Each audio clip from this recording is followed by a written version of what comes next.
Hello, Legacy enjoyers. Maxtortion here. Today we've got a Legacy Showcase Challenge, and I am probably going to play Bant Nadu or 4-color Nadu in Eternal Weekend. But this Sneak and Show deck has been really making waves in Legacy recently, and this is a deck from a decade ago, basically. All the cards except for like the One Ring and Vexing Bauble were part, and I guess Atraxa were part of the classic Legacy deck of Show and Tell, Sneak Attack, Grizzlebrand, Emrakul. So we just, same bread and butter is being used here, but it's a bit updated. It has Vexing Bauble, which is kind of funny in your Force of Will deck and Lotus Petal deck. But the idea here is that if your opponent can't force, it doesn't really matter if you can't. And then you can also, crack the bauble to turn your Force of Wills back on if needed.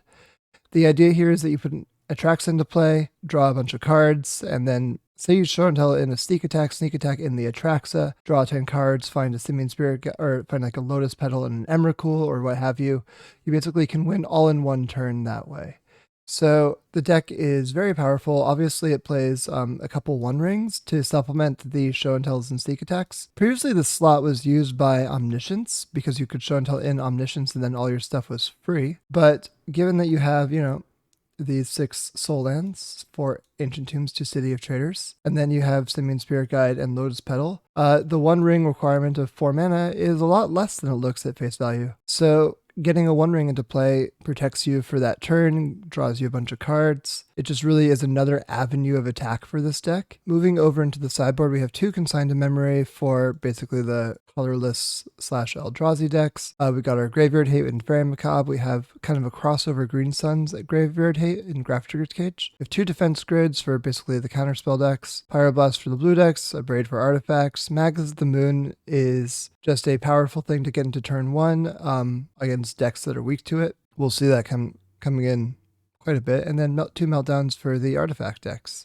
So really, the deck is not that different than it was a billion years ago, but it's making such a resurgence, I have to see what's going on. So yeah, let's put it into the Showcase Challenge because that's a high stakes event, and it will tell me if this deck is good or not. I'll see you all for round 1. Okay, we're here for round 1. We're against Gabri091. This hand is a Show and Tell or Sneak Attack away from being great, so I'll keep it. I think that what I'm going to do is I'm probably going to start on either Island or Volcanic and Ponder, or I could start on Thundering Falls and just get a Surveil going. It depends upon how fast my opponent's coming out of the gates. I don't know what they're on, but we'll find out.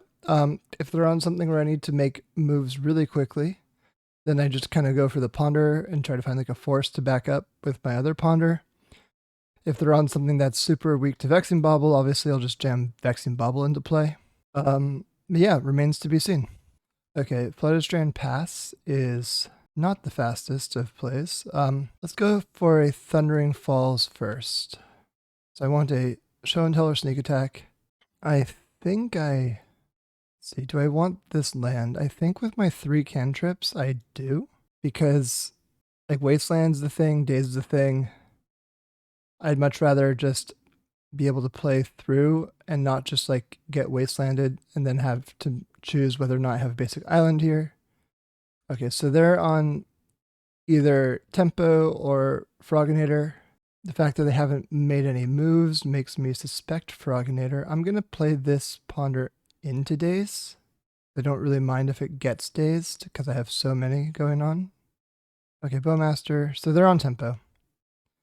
Well, Grizzlebrand got worse, but let's find out. We've hit what we need. This is not what we need. Hey, Show and Tell it was what we needed. Great. So now I could have played City of Traders Vexing Bauble and probably should have. But given that I didn't, I think I'm going to get a Volcanic again because it's not saving me from a Wasteland to get a basic here.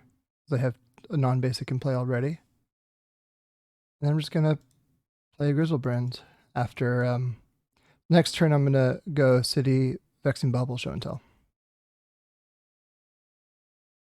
Maybe this gets dazed. It doesn't. Okay, so Lotus Petal Flusterstorm is great. So 1, 2, 3, no shuffle.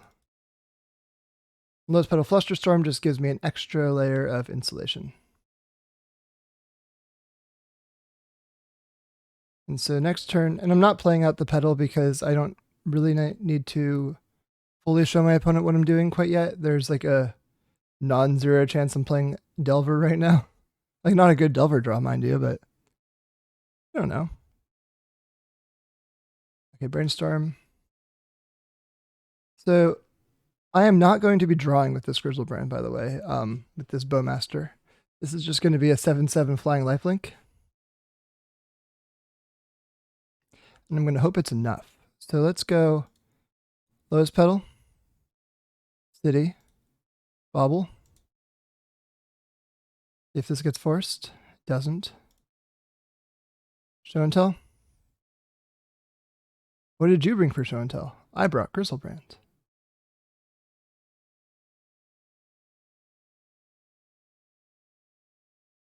What'd you bring? Did you bring a daze that you're hard casting? Because I can pay for that.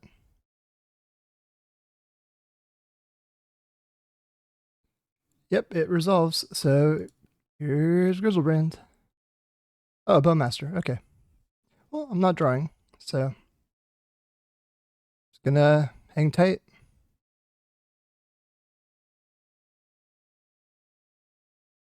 Two mana. Petty Theft? Yeah, that's not gonna work. Luster that.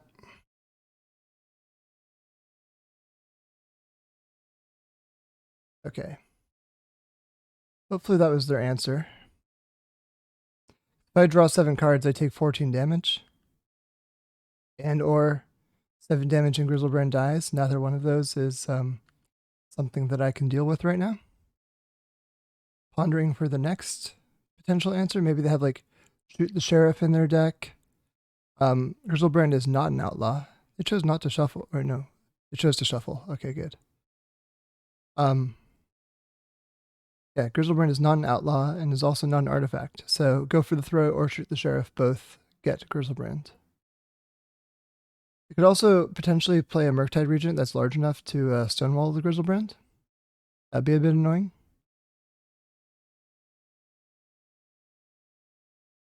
They're deep in thought, which is really not ideal for me. Okay, they're literally pondering now. So maybe their plan is to build up a big Murktide. Shuffled again. Wasteland. That's not really super relevant right now, I don't think. Okay, so now I attack. I don't think I'm going to blow this Ponder, by the way. Not yet. There's no point adding more power toughness to this Orc army unless I have to. And I'm going to keep the City of Traders around for right now, too. If I draw a sneak attack, I can just like float and then jam it into play. So I'm taking 6, but I'm gaining 7. Opponent is 2 attack steps away from being defeated. Murktide? 7/7 Murktide?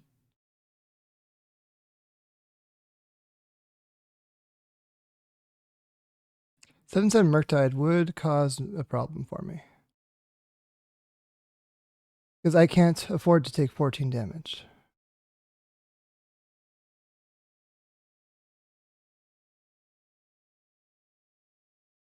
Oh, it's only a 6/6 Murktide right now. But if they play another like instant or sorcery, then it would be a problem for me.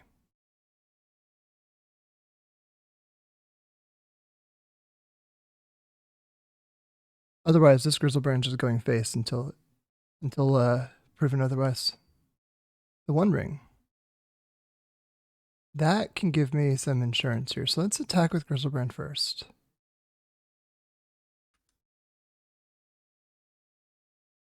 Cameo blocks. Okay, so I gain life, go up to 19. I do 1, 2. Play this, and then I can play the One Ring. And this can draw a card. Or it can get dazed, either way. Okay, it got dazed. A little rough. But, I mean, not completely unexpected. And now they attack for 6. Hope there's no Murktide coming. That's really the thing that would doom me here. This really feels like a Murktide though. Yep. Okay, 7/7 Murktide. Same size as Grizzlebrand. So if I draw 7, I take 14. So I can't draw 7.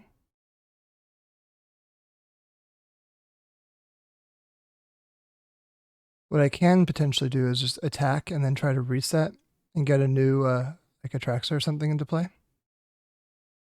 Psychic Frog. Okay, so maybe Grizzlebrand's on defense now. As weird as that seems, I think that's actually the play. So I'm gonna ponder. Emrakul is step 1. Then I need to get like a show and tell or something, so I won't shuffle.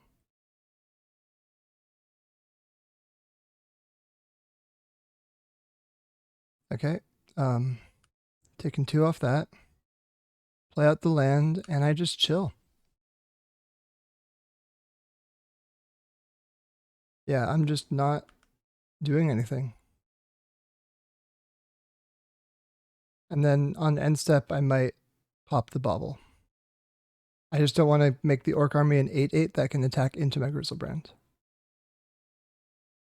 this point, I'll need to show and tell or sneak attack with this Emrakul to solidify the game. So if they drew an instant or sorcery, then this goes really poorly for me because I block with Grizzlebrand, they discard it, they exile with Frog, and then I basically eat it. So I'm not going to block.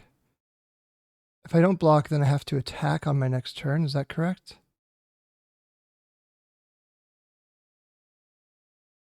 I think so, right? Because if I don't block, I see also I get a 4 and I can crack the bauble and take 2. Go to 1. Oy. Yeah. But if they hit me with this Murktide, oy. Okay, so do I block?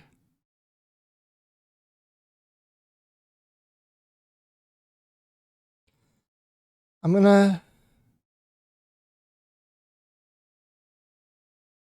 block, even though I'm not too happy about it. Really shows how poorly Grizzlebrand has aged. Yeah, there's that fatal push and that trick that I was talking about. So yeah, the Murktide does eat the Grizzlebrand here. But maybe I can Vexing Bauble myself into something relevant.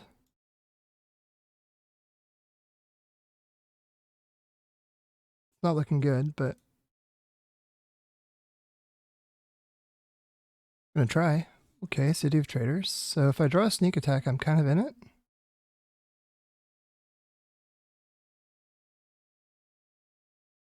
Yeah, I can't draw. I take 14. I go up to 15, that's nice. Found a show and tell. Okay. Yeah, I mean it's not great, but it's serviceable here. They can't attack. They have to discard with Frog and exile to Frog. They have to sacrifice 6 permanents too on my Annihilator. I think they can still win this game because they can keep around their 2 8/8s.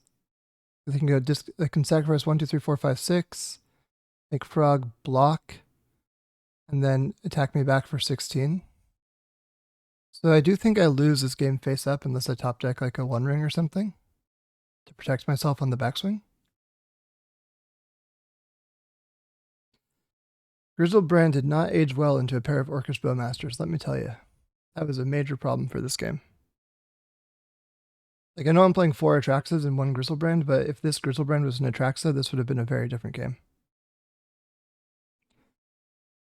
Okay, opponent's playing out the land, probably for the Annihilator trigger, so they can't attack this turn. I guess if they can't attack, I don't have to attack either.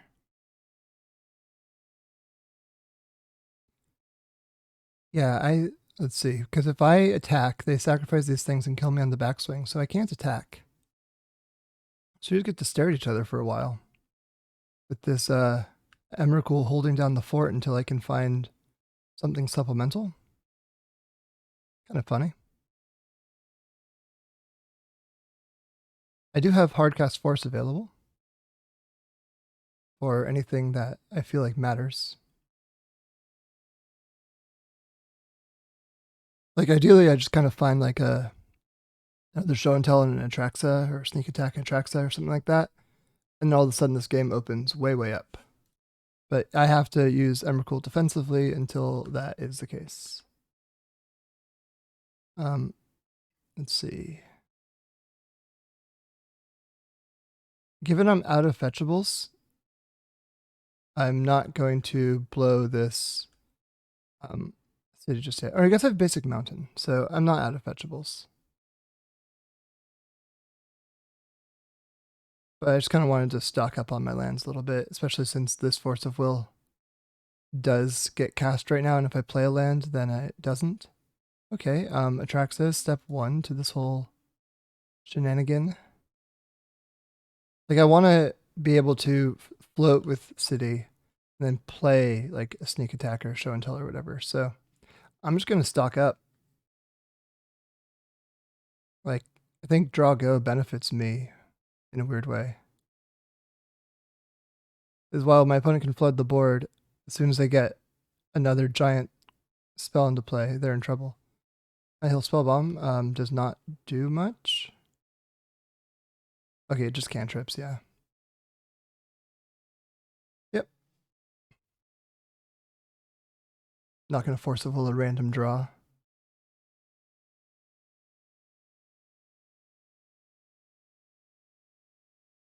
Force of will, like a relevant spell, but that's about it. At this point, I think I'd force of will a Tamio.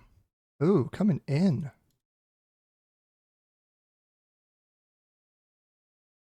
Okay, I'm blocking the Murktide. Because that has the potential to get the largest. Because Psychic Prog can discard cards. So 8, 13, 14, 15. Okay, so oh, this is lethal. Oh, 2, 3. Hardcast Force. It's no longer lethal, I think. Now I think I survive at exactly 1 life. And then I actually win on the snapback because Emrakul can attack for 15. So I think I just won this game. Because I can attack with Emrakul and they can't block. Yeah, great. Well, that was a sweat of a game 1. Wow. Okay, cool. So sideboarding against our friends in the blue-black tempo. So I think I want Magus. I actually haven't sideboarded. I haven't played Show and Tell in like a decade. I don't want Grizzlebrand. I know that. I think I can probably shave like kind of lightly, right? I can bring in blasts, and I can cut a couple forces. I liked the Fluster Storms. I liked the fast mana against tempo. The One Rings are like kind of against the Bowmasters, so these are like the 5 cards I'm like the least high on. These are the 6 I'm most interested in bringing in. Maybe I bring in Magus right now to or maybe I bring in a Braids and I don't put the Maguses in while I'm on the draw, and then I do bring the Magi of the Moon in on the play because it's before they make their first fetch and land drop. So I think like I can do 3 mana turn 1 to play a Magus. So yeah, I think on the draw this is how I'm going to sideboard. A Braid, of course, being a way to kill like Bowmaster or what have you. It's funny, if in that last attack, if my opponent had just discarded the Bowmaster instead of casting it, I would have lost the game because I would have gone to 0 with the +1/+1 counter. But that's why you don't necessarily write off games on just what the cards are. Sometimes players can navigate to a loss from a win or a win to a loss. I've got the show and tell. I've got a bunch of lands. Let's keep. So now I'm looking for something big to put in and some protection, but I've got a bunch of mana, which against the blue-black tempo deck is kind of where you want to be. Thoughtseize? Okay. Another reason why you don't really want to mulligan too much against Thoughtseize decks is because your cards in hand are vulnerable. You mulligan to a great hand and they just pick it apart.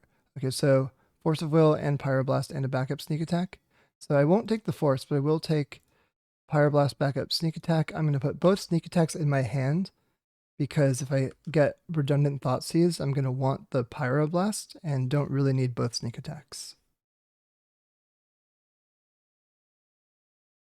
Bowmaster, yep.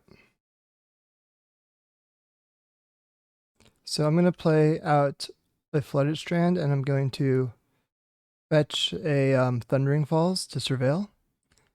And then I'll play a City, jam a Sneak Attack, or maybe I'll just wait to play around Days.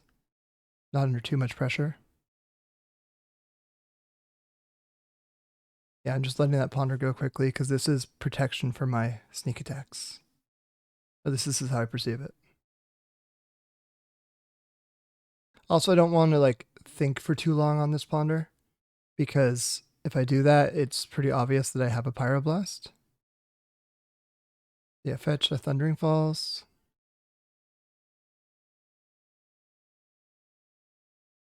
Don't need the basic mountain. Found a volcanic. I think I'm going to play out the volcanic. And then next turn I will go City Sneak Attack. And I'm not going to, sorry. I'm not going to fight over this first sneak attack as far as counter magic goes. I will fight over the next one because I'll have extra mana. I don't want to go sneak attack, then get forced, and then pyroblast, and then get dazed. That'd be really painful. So I'll go city, sneak attack, and then I'll just like let it happen. Like let whatever answer happens happen. And then fight over this next one. Yeah, I assume this gets like forced or something, and I just immediately let it go.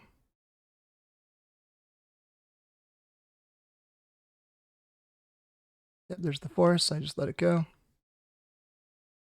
Then yeah, the next one I will fight over.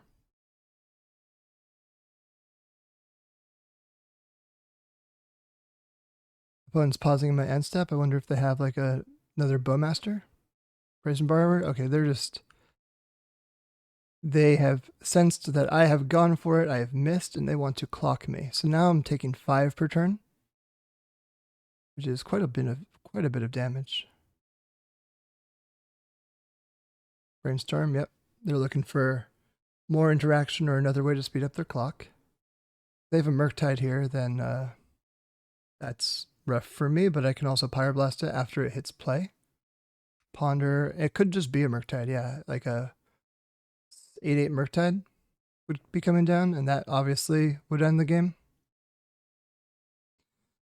So I would have to Pyroblast to blow up the Murktide. But at least if they do that, I can Pyroblast and Sneak Attack and not worry about days, because I'll be able to play out like this Misty or something just as my last land.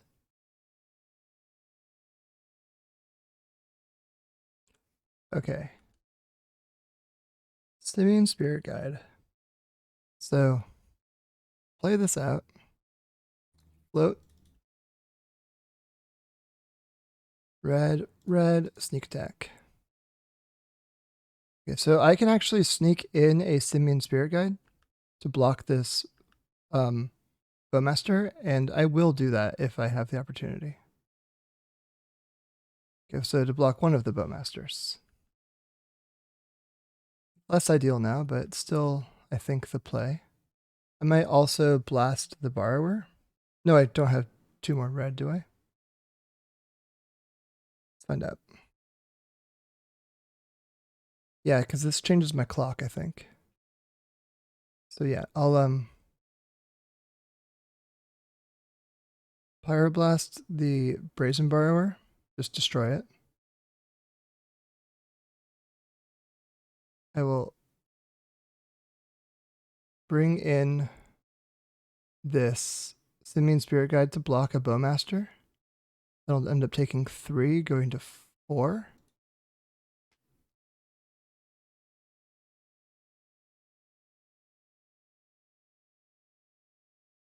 And then it means that if I draw a cantrip or something, I can cantrip into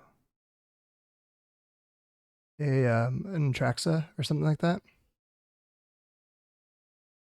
Okay, so because now I'm no longer dead to that, like a cantrip. Let's see what happens on my opponent's second main here, but if I draw a hit with planning to put it in with sneak attack, I do think I win. Like that. Here we go. Boom.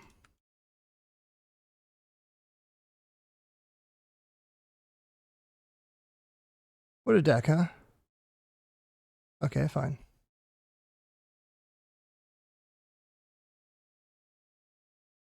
So I don't get the full effect, but I do gain 7 life.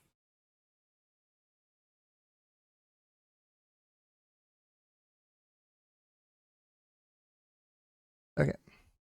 Goodbye, Atraxa.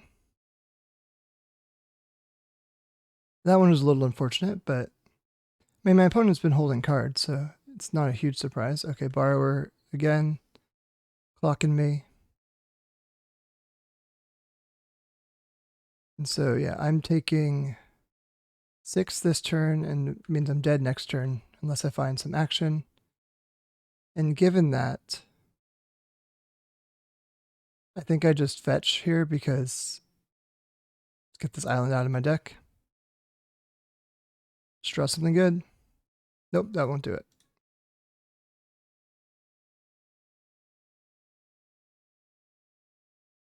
Want to give them the fear. Okay, so on the play, I think I'm putting the Magus of the Moons in, the Magi.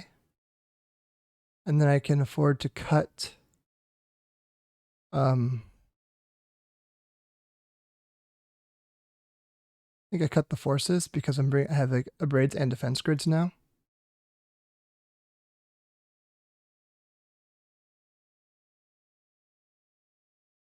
Let's try that.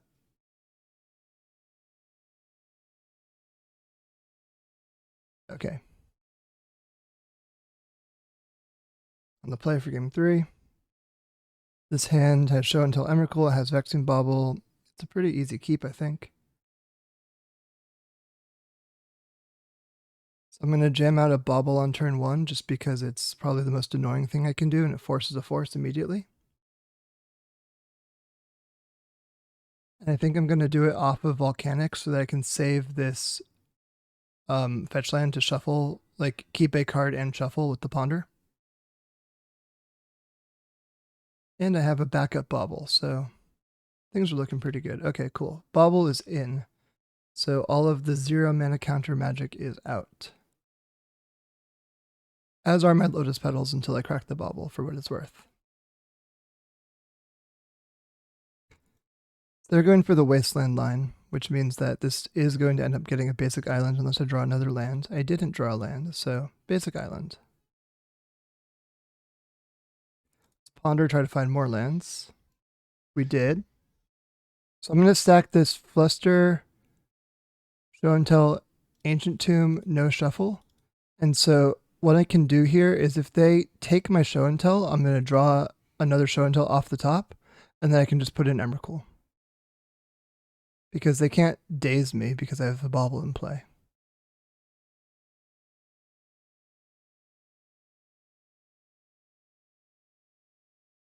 And if they thought sees me here, I think they would probably take the Show and Tell. Okay, they pondered, which is good for me. Because it means my cards are safe.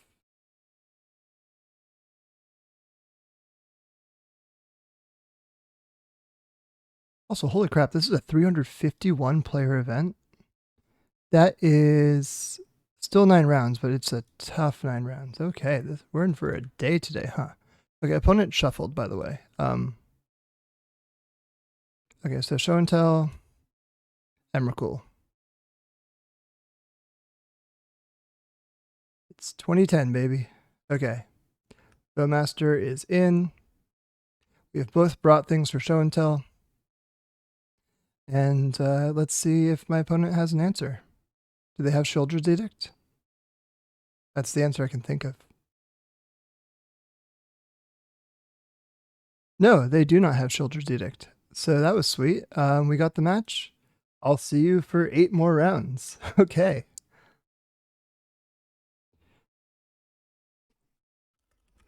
Hello, we're back for round 2. I'm against Splev, and as Splev just said, we meet again. Good luck. To you too. I'll be on the play. They were playing Mystic Forge last time we met. I think that's likely going to be the case again.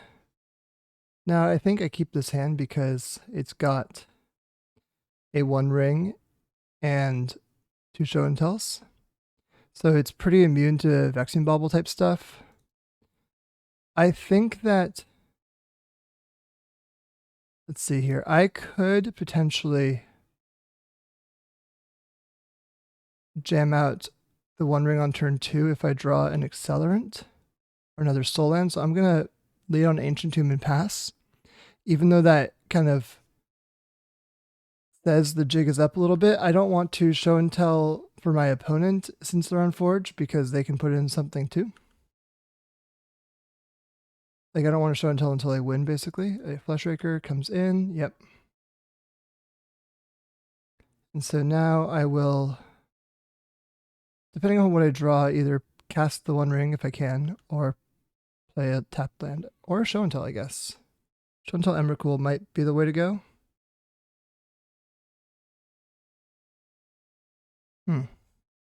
Do I lose? What's the odds that I lose?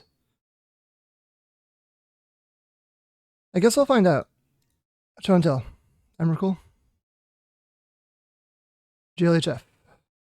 Vexing Bauble. Okay. So we'll see if this is sufficient. If it's not, then I guess I'll try to follow up with the 1 ring and draw into relevant interaction.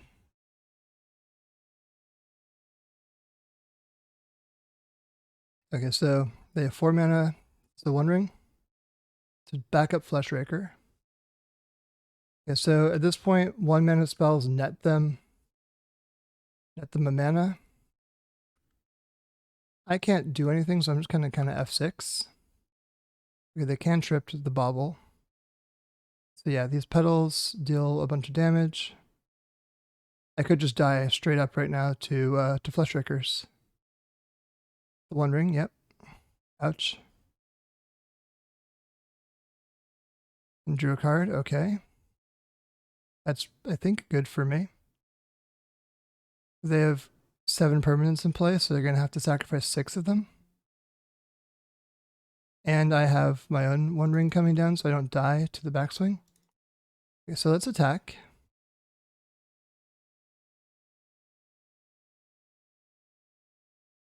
Because even though this doesn't deal damage to them, they still have to sacrifice 6 permanents. And then I'll play my own 1 ring.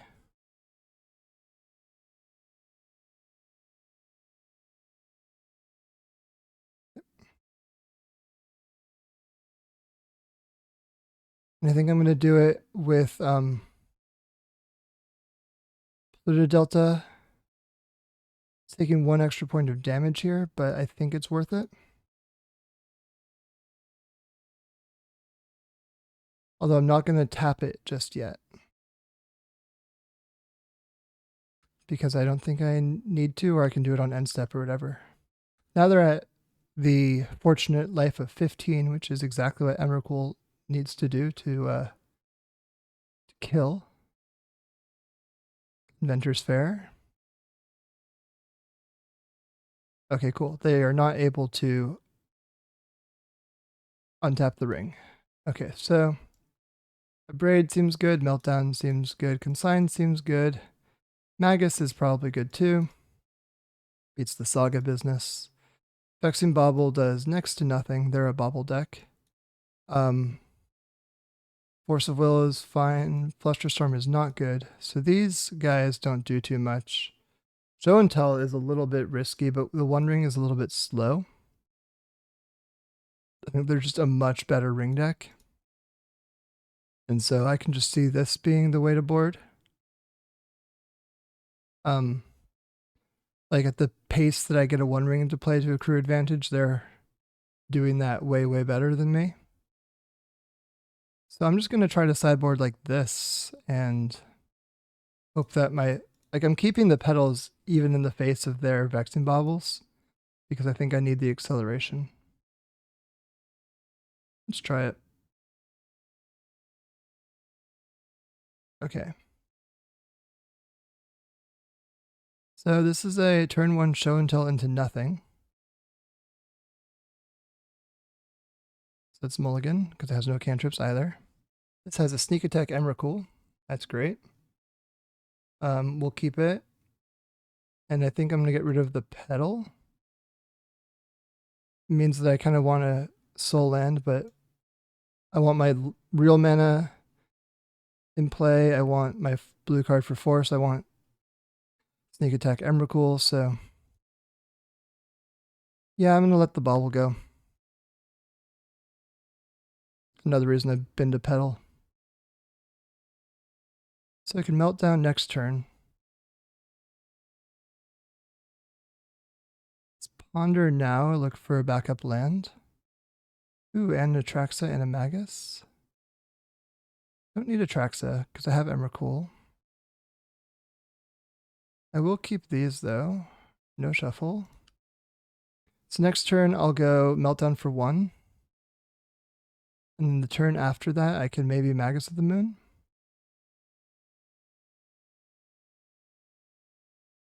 If my opponent passes with Saga up, I might just get Fleshraker, so never mind. I'm debating whether or not Meltdown is the way to go here. I think it is because I do need to pop this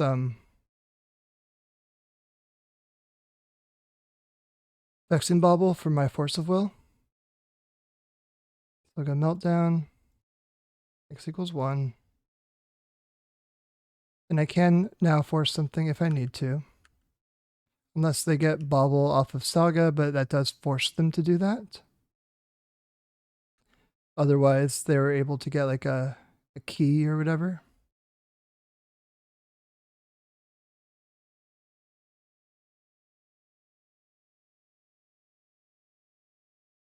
They're, yep, floating mana.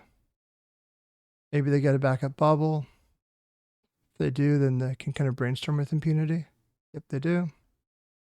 They have so many backup Baubles. Okay. We're bobbling. Bobble, bobble, bobble. So many baubles. And a key. Oh my god. Okay, well maybe I should have saved my Meltdown. But what do you know? What can you do in these trying times? Soul Land would be great. Ponder is okay. I think I'm going to brainstorm and then ponder to shuffle. Ooh, I definitely am. So I'll put away 1 Atraxa and the Force of Will. I'm going to ponder, probably shuffle. Yeah. Redrew an Atraxa anyway. Surveil. I mean, Spirit Guide is...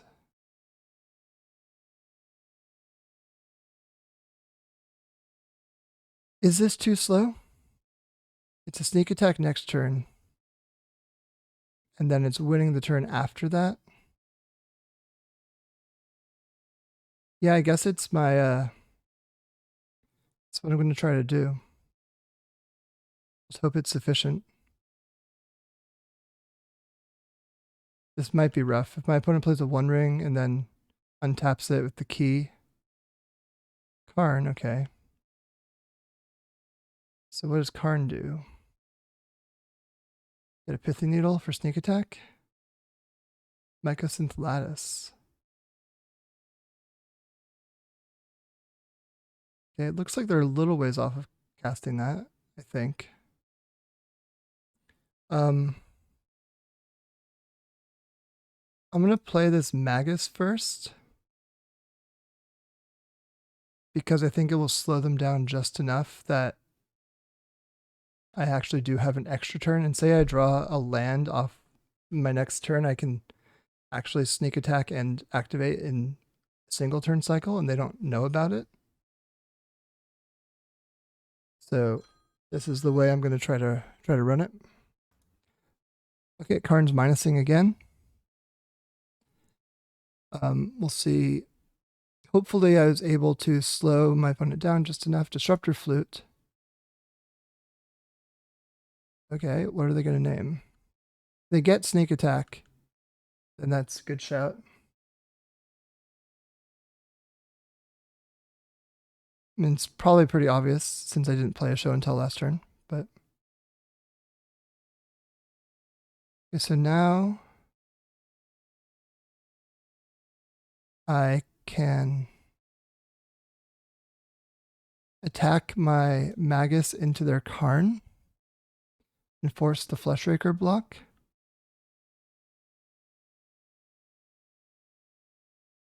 Or the spawn token block. Play a Spirit Guide. So at this point, it's just waiting to find a show and tell. And so because of that, there's no point saving the sneak attack mana.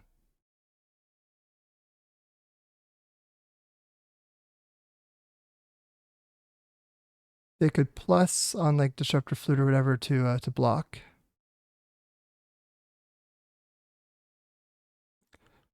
Plusing on Manifold Key as a blocker, it looks like.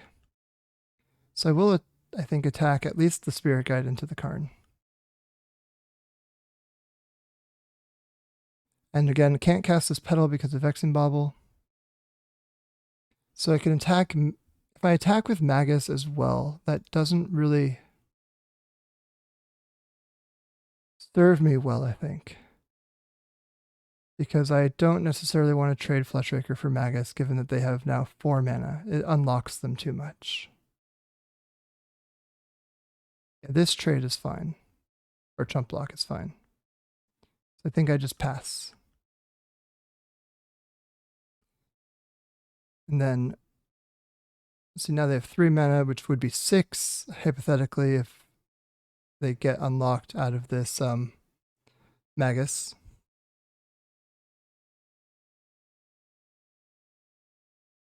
Karn can go upstairs to get out of Simian Spirit Guide range. Or +1, I mean. So yeah, my best draw is a show and tell, by far. Okay, Karn has sacrificed himself bravely to get a Tormod's Crypt, which counters itself under the Fleshraker, but is another land because of the bauble. It's now 4 mana. Oh, backup Fleshraker. I see. Okay, very cool. Yep. Now I'm at 8, so this is actually quite a bit of damage coming in. And I don't think I can attack anymore. Yeah, so I'm just going to sit back.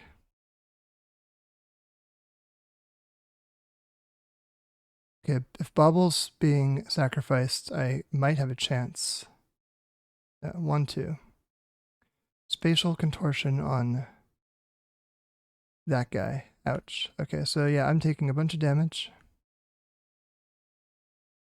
And one more colorless spell and I die, so I assume that with my opponent's 4 cards in hand and 6 mana available, yep, that is lethal. Okay, so game 3. Do I want to make any changes given the play in the draw? I don't think so. I think just speed is my advantage. Let's be on the play. We've got sneak attack. We'll keep it. I'm playing out this petal on my first turn to play around Vexing Bauble. They're going to 5. They're just trying to find their own interaction, which makes sense. Okay, so we'll go Petal, and I think I'll play a Scalding Tarn so that I have some attempt to manipulate the top of my library to find like a Spirit Guide or something. Because I would need double red anyway to sneak attack. Sneak attack plus activate, I mean. Sneakily attack. Yep, there's the bauble. So now I can go Thundering Falls, Spirit Guide, Tomb. I don't need a Tomb. I have a Tomb. So now I can go 1, 2, 4 mana, sneak attack. And then next turn I can double activate. Assuming I have a next turn. Which looks like I do. Great. So activate sneak attack, put in Atraxa, look at the top 10. We will get a monkey, we'll get a meltdown, we'll get a petal, we'll get a force, we'll get a tarn. Done. We'll play land. We'll activate this again. We'll get an Emrakul. Then I'll even do this meltdown for x equals 1 right now. GG's. Yeah, so that was nice. GG's, we got there. We're 2-0 in this big showcase challenge, right? Or showcase, Legacy Showcase challenge right before Eternal Weekend. I'll see you all for round 3. All right, we're here for round 3 against Raced, whose entire MTGO history is Pioneer Hidden Strings. So probably some sort of combo deck, but we won the die roll. Bauble is good, Sneak Attack, Spirit Guide. Yeah, I mean, this is a easy keep, and we will be doing just that. I'm going to go basic Island Vexing Bauble because I essentially just kind of want to hit my lands, and then I have the sneak attack here, and I don't necessarily want to get like wastelanded off of this, just since I have red for the sneak attack. So yeah, Bauble seems like the way to go for my opening play. Especially if they're playing like some sort of all-in combo deck that plays a lot of 0 drops, this will be very good. Okay, so fetching a basic island and playing a Vexing Bauble. Okay, well, my opponent just F6'd it, so probably no Force of Wills in their deck. We'll see if this is a deck or hand that is soft to Vexing Bauble pretty soon, I guess. The Darksteel Citadel implies to me it probably is something soft to it. Okay, Show and Tell is also pretty nice. Let's do a Brainstorm, and then I can follow up with the Thundering Falls to put away a card. So yeah, we'll put away I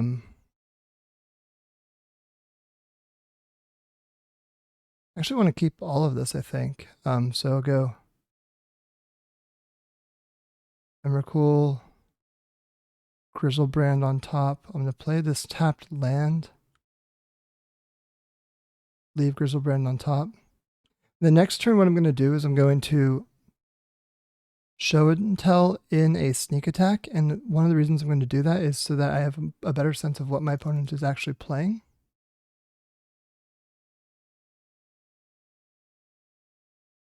Is it just Eldrazi with Darksteel Citadel?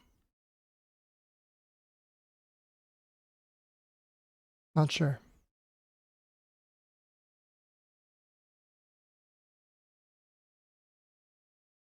Okay, so they're throwing petals into the wind here.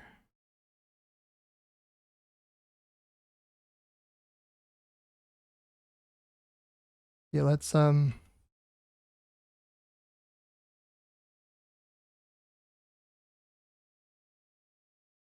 cast a show and tell.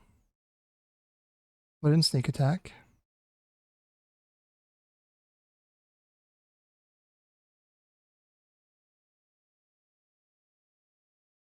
And then I'll have a good understanding. Okay, so they're on KarnForge. So I activate this. Put in Griselbrand. Draw 7.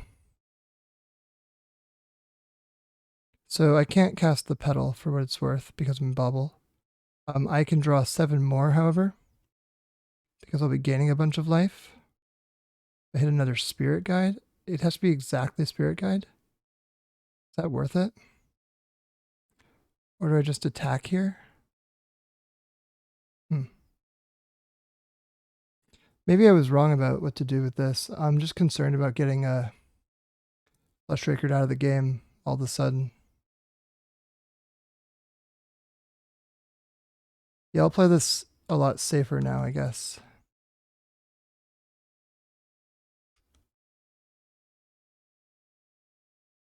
You just put myself back up to 17 with the restocked hand. The next turn I can win it big. I'll put away this show and tell that I don't believe I need. Like, sacrifice it. Or no, maybe if I get sneak attacked, I'll want it. So I'll bin the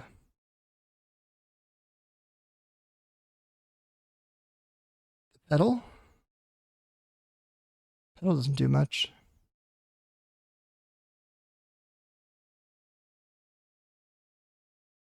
Yeah, I might have misplayed that there. I should have stacked it so I had Emrakul on top so I could just crash with an Emrakul and wipe their board. So obviously be a very different game if I had done that. But the way that I stacked the Griselbrand Emrakul, I did it wrong. So Karn is out, and I will say goodbye to this Lotus Petal. I don't want it. Okay. So on my turn, I do have Atraxa plus Emrakul off the sneak attack. I do have the show and tell. I have one ring available to cast as well. The one thing I can't do right now is actually force anything because I have this bobble in play. So hopefully my opponent doesn't punish me too badly for that. But it looks like the punishment is commencing. I'm taking a lot of damage here. 4 mana. 1 ring? Yep. So the good news is Emrakul's Annihilator still does trigger. So as long as they don't fully pop off this turn, I am in good shape. That said, one other thing I could have made that I'm thinking about here, post-mortem, is I could have played this Ancient Tomb to pop the bauble as I was putting in the show and tell, because once I knew they were on Forge, I didn't need this bauble in play. And that would have opened up the petals I drew to actually cast and win. So there were a lot of ways I could have won this game. I threw it a bit. I might still be able to recover and win this game if, you know, I'm lucky enough here that my opponent doesn't kill me. But mistakes were definitely made. Did not do this optimally. In fact, I think I might have found like the only losing line, which is kind of silly, but you know, when you're picking a deck up cold, that's one of the risks you take. But also for like a YouTube video, maybe this is informative. Now you know what not to do, and yeah, we discovered some good lines. I could have played the Ancient Tomb instead of the Volcanic, so I could clear the bauble. I could have stacked my Emrakul Griselbrand differently and kept the bauble. All sorts of things like that. 3 mana. My opponent has 5 mana, 6 mana now. Another key, okay. So is this going to untap the ring again? It is. So they're drawing 3 more cards, or 2 more cards, I guess. So now I have 5 mana available. So Opal does net them a mana because of the Flushraker. Their own bauble is mana neutral.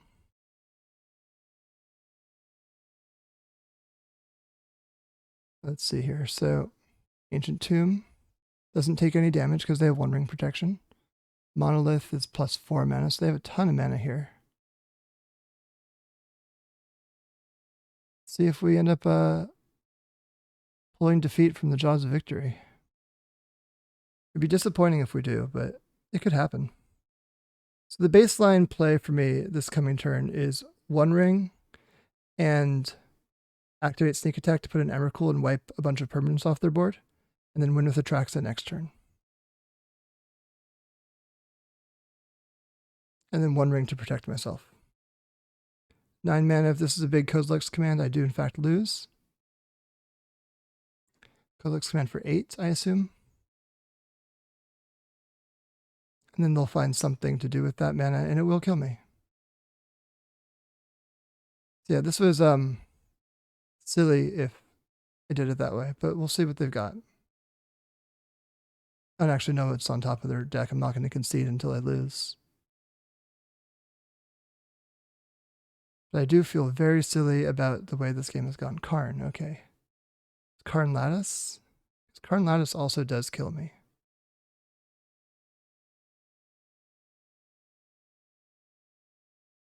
Karn Paradox Engine. Well, that also kind of kills me. Assuming they have another action spell to back this up. Yeah, Paradox Engine enters, and now whenever they cast a spell, they untap everything, so the One Ring draws a trillion cards. Bouncy, bouncy, bouncy, bouncy. So we'll see if they do have, in fact, a spell. Do they have a spell to cast?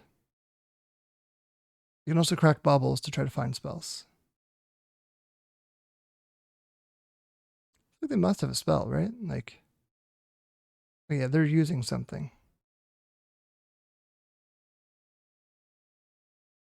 No? No spells? You have to have a spell.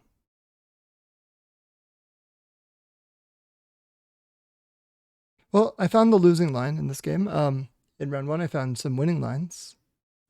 But yeah, this was just kind of silly of me. But I think we can get games 2 and 3 here. I feel well equipped to win it. Especially since I know what I'm getting into.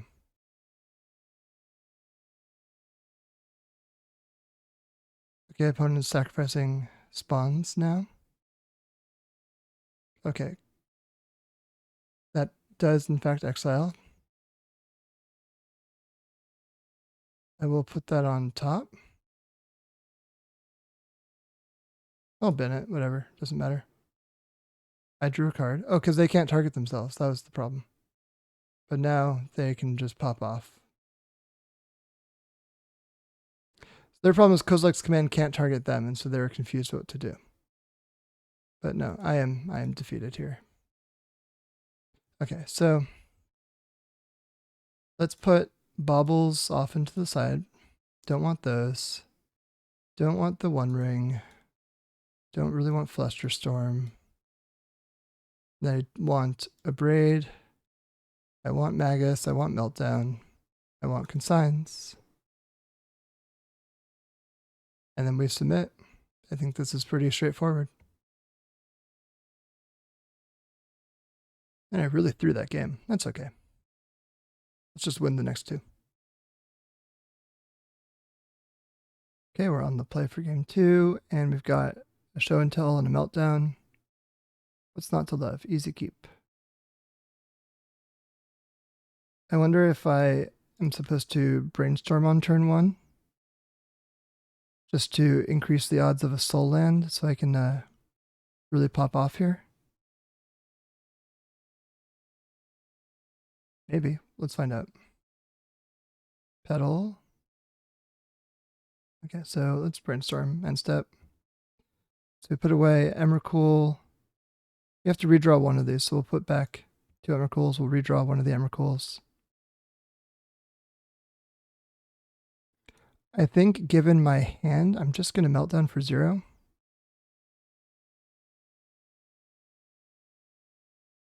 And then next turn I will attempt to pop off really hard with the Show and Tell Emrakul.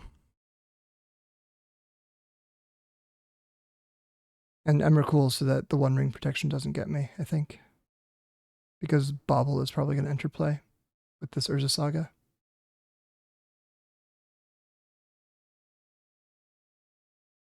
Okay, so 3 mana. Monolith, so they have 4 mana now.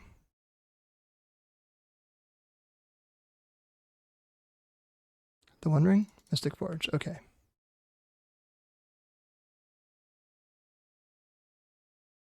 Any actions with Mystic Forge?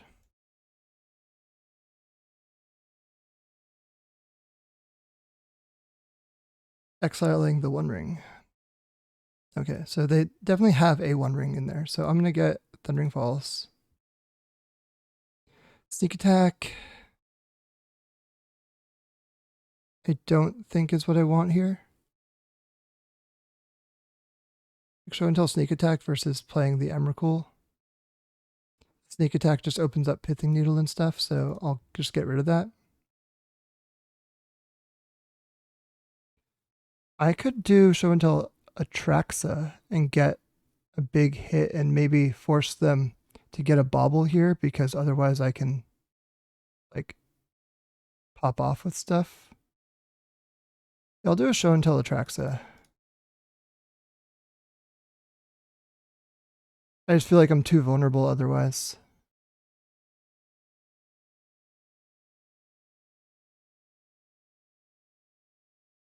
Okay, the One Ring, so they don't get protection.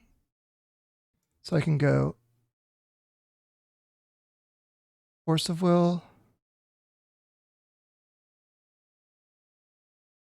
Spirit Guide, Meltdown,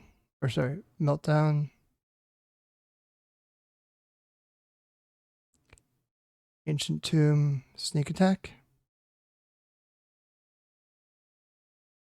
Done.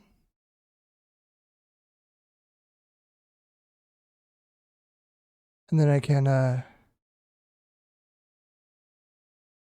pitch the Scalding Tarn.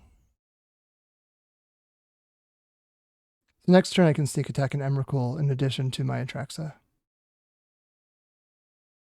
And I have a Meltdown for all sorts of stuff. This at least forces them to get a Vexing Bauble with their Saga, because otherwise I'm able to interact. So they can't get a key to untap their ring or anything.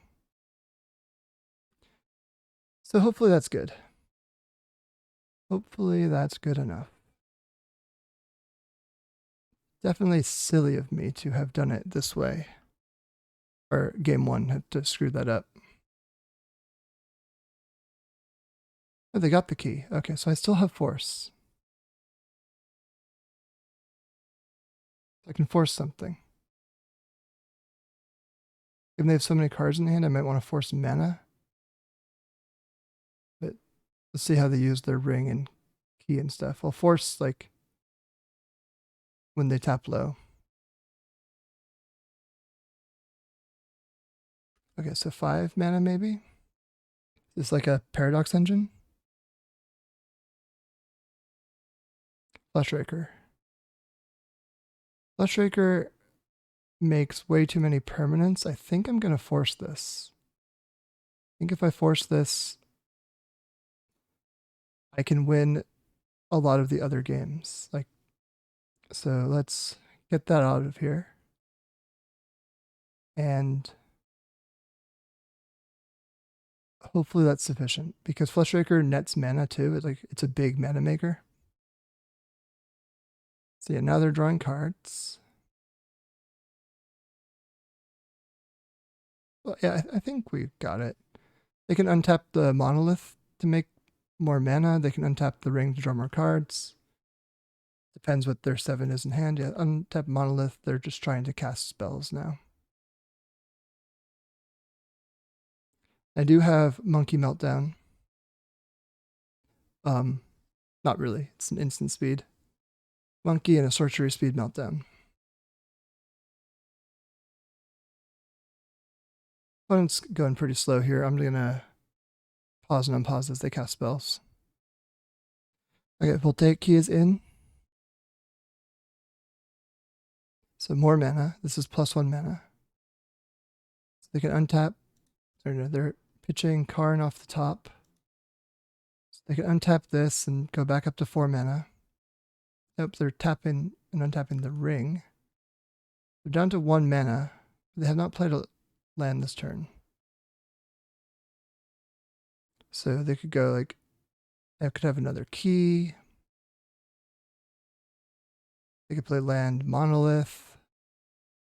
They have a lot of ways to get through this. The fact that they're going so slowly probably means they're kind of tight on mana. At least that's my interpretation. Okay, Saga is in. So now they're up to 2 mana. So they could play a Monolith.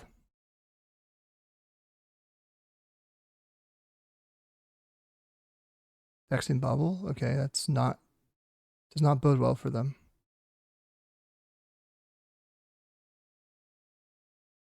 Because I have lethal. So I can just go sneak attack Emrakul and then hit them for 22. Emrakul on its own actually does it because the One Ring.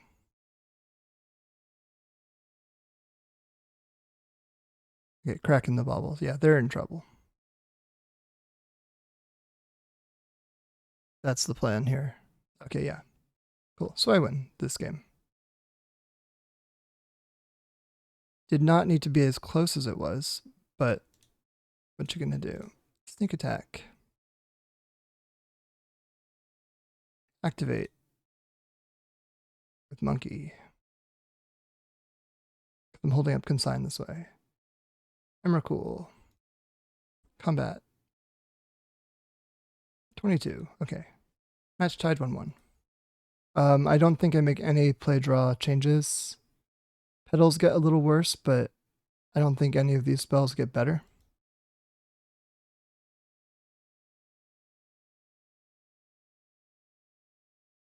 So let's run it back.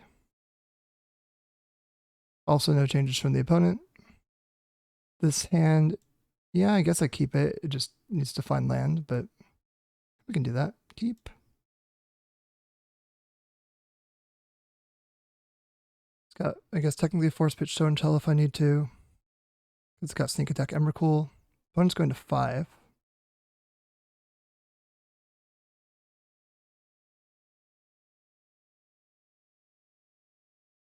Okay, let's see what their 5-card hand can present.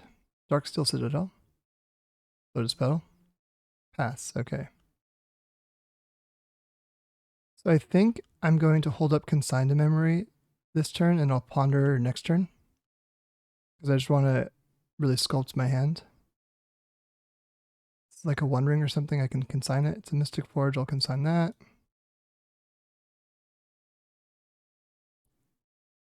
Magus of the Moon, okay. These are not lands, so let's shuffle. Missed on land, but I do still have Force Pitch, Show and Tell. And I can ponder again next turn. Okay, so I will Force Pitch, Show and Tell on whatever this 4-drop is. The One Ring? Yeah. Nope.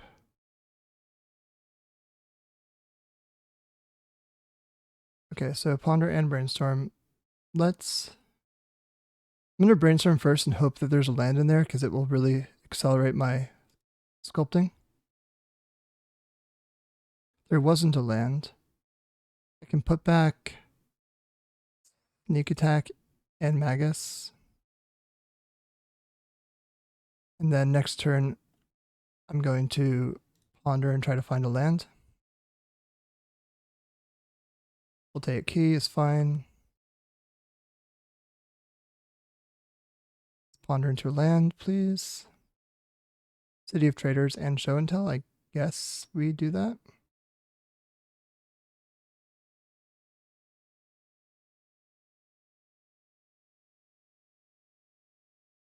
No shuffle, play City, and the next turn I Show and Tell in the Emrakul.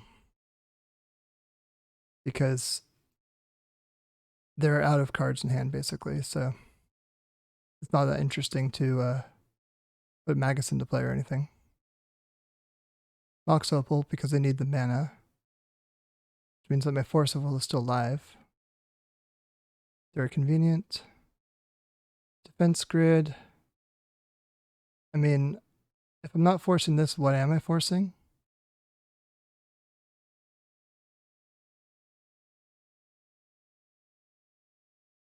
Do I force this one? I don't want to, but I think I have to. Yeah. Okay. So show and tell. Put in Emrakul.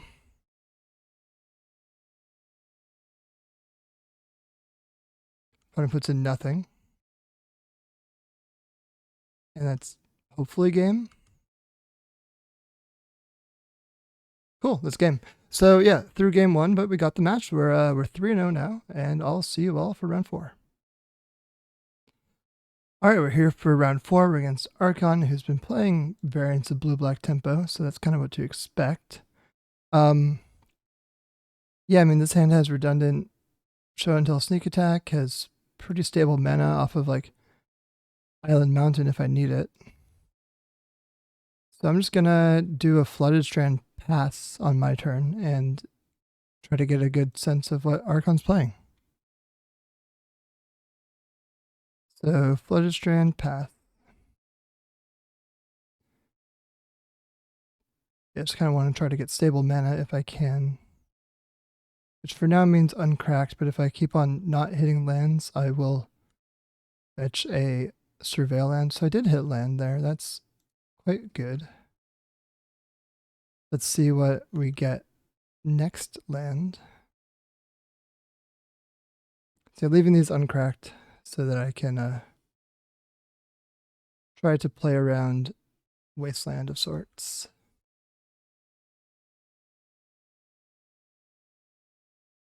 I'm also going to try to play around Days if possible. Archon did the blue-black, Surveil kept on top. Thoughtseize is, my hand's pretty resilient to Thoughtseize, so I think I'm just going to let it happen. And then on the end step, I think I'll use this Flooded Strand to fetch a Surveil to try to recover whatever missing pieces. This hand is hard to break apart because Force pitching Atraxa, so he took the show and tell. To me means that he does have Days. Spirit Guide plays around Days nicely. I'll keep that on top. And then I could jam this right now. Like pay for Days and force back the Force. No, I can't pay for Days because I'd have to use the Spirit Guide to cast. So I'm going to wait a little more.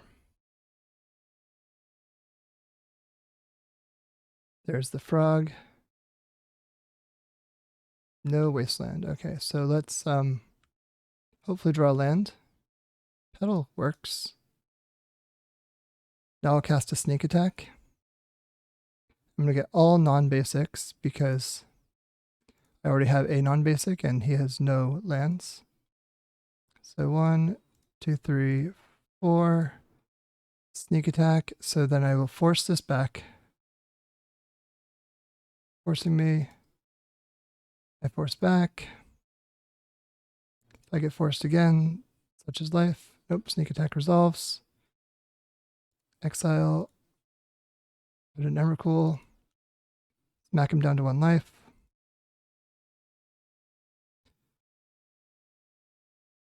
Loses all his permanents, goes to 1. And then I have to find something eventually to do the last point of damage.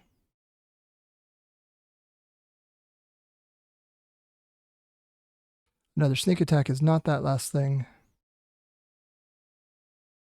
The Archon also can't crack fetch lands, so that's good. Eventually, if I find a land, I can play this One Ring, which will get me there, because I'll eventually draw something. Game is hanging. I wonder if Archon just conceded.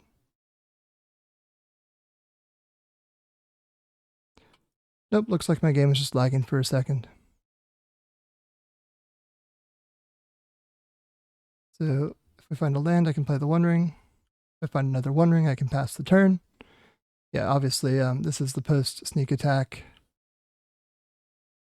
Draw nothings. Okay, found a ring. So now I can just cast the ring. He can't force because he goes to 0. And yeah, that's enough. He knows that I'll find action off the ring. So up 1-0 in the matchup. So I think I want Pyroblast. I don't think I want the Magus on the draw. I think I want a Braid. I want Defense Grid. And then, just like in the first match, Grizzlebrand seems like a liability. I don't really think I can afford to trim the One Rings, especially on the draw and like a couple forces. Or do I just play the rings and go all out on just jamming stuff? I think on the draw I'll keep the 2 forces. On the play I might make that swap.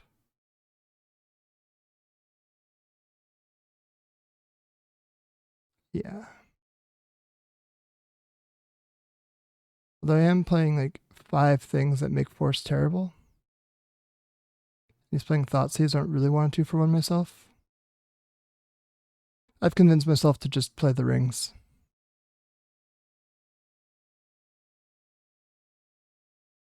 Because if I'm getting picked apart by Thoughtseize, I'd rather just have the extra oomph. This hand is nice. It's got turn 1, Flusterstorm for whatever, turn 2, Defense Grid, turn 3, Show and Tell Atraxa, assuming that I find lands.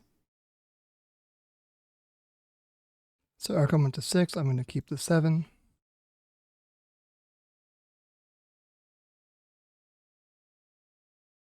And now, Martial Arts pass,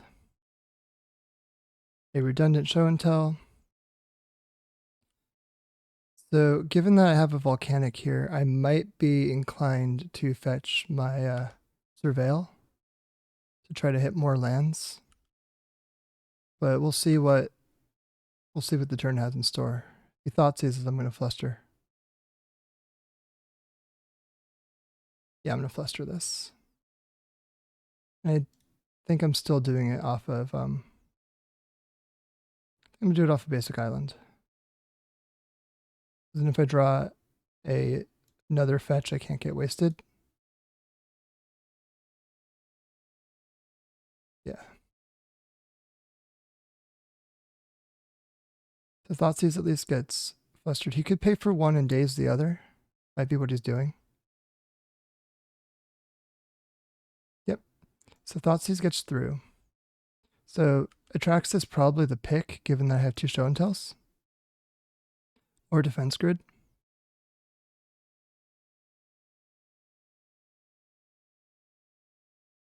But either way, it's an uphill battle for him.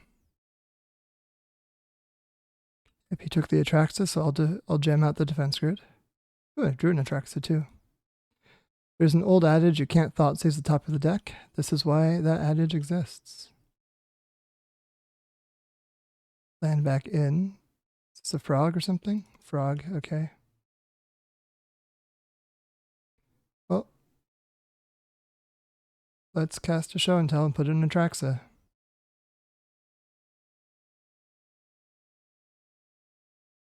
Wow. Wow, as Archon would say. Wow. Wow, nice Orcish Bowmaster. Oh wow, I'm so lucky to have the second Atraxa. I'm sure he's saying all of this if he's streaming somewhere. Took the Atraxa, it did no cantripping, and found the other Atraxa. Archon streams are really something else. I'm not a fan, if you couldn't tell, but I guess enough of that. Petal, Artifact. Let's take a Brainstorm, a Ponder, an Emrakul, and a land.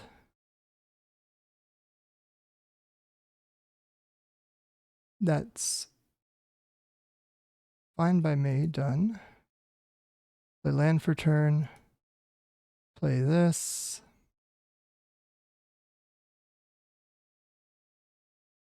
And then I can even abrade the Bowmaster now.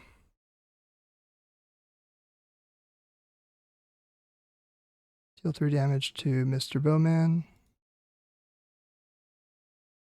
Just so that my cantrips stay online. And I'll pass.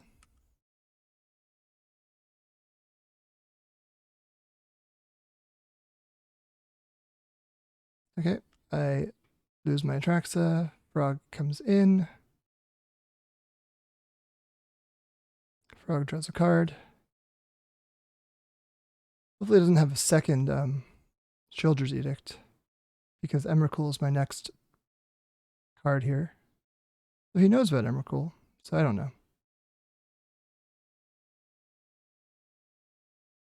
So no point wasting time to potentially like whiff on cantripping. I'm just going to put in Emrakul.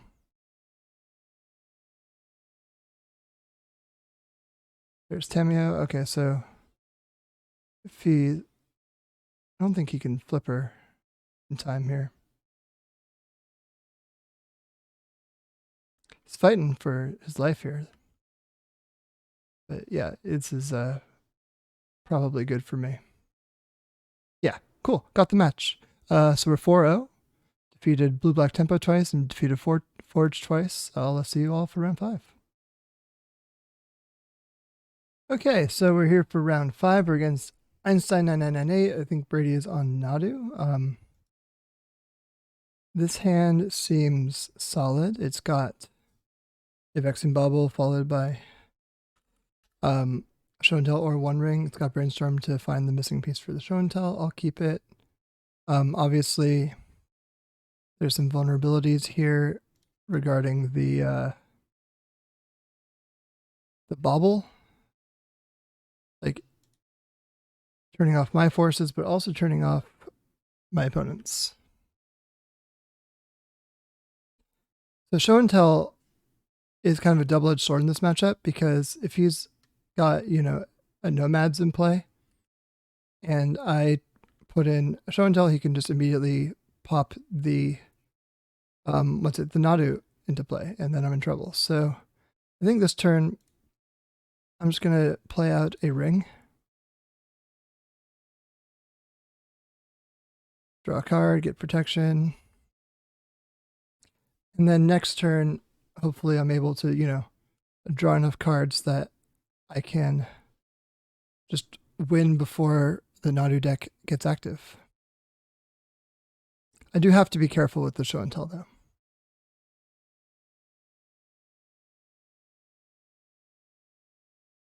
Yep, there's the Nomad, which makes the Show and Tell risky. But Nadu could also come down on his turn without issue, so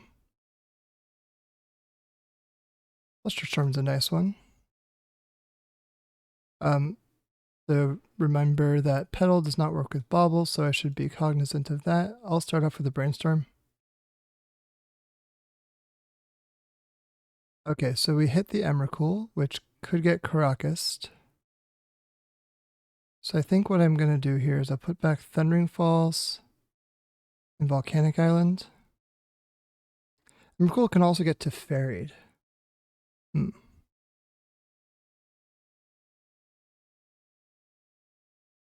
Maybe what I do here is I wait another turn.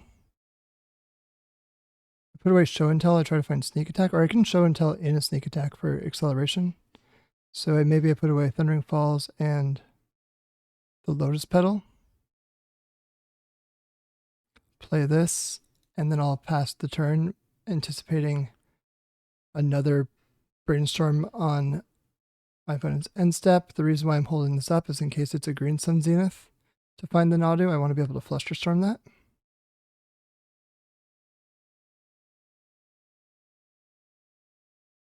Yeah, so I can Brainstorm, I guess.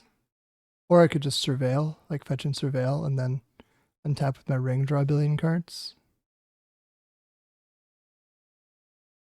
So Nadu is uncounterably in, as they say. Well, the fear is gone.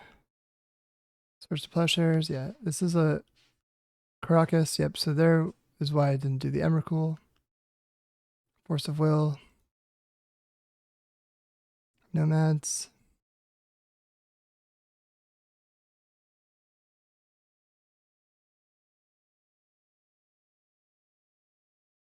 So this game is not over yet. If I can find a sneak attack, I can basically just apply too much pressure by having an extra red source up. And then, like, if I get sneak attack, I can put in Emrakul, it gets Karakas, I put it in again. So that's the plan for myself. This is a Nomad coming in. Yep. 2 more activations. Yeah, I'll always yield to this just for now. Save some time on the triggers. Yeah, this game is tough, but not over.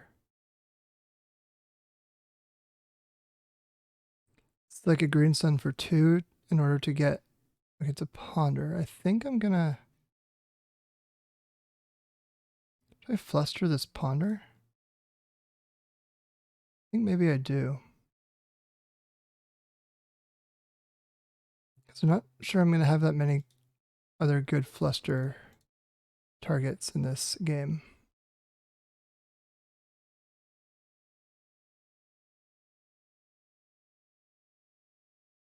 And I do want to keep the Vexing Bauble in play, if possible. Of course, Teferi is potentially on its way down, which would make me a sad camper.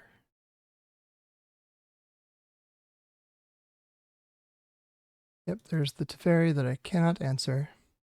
It's going to bounce my ring.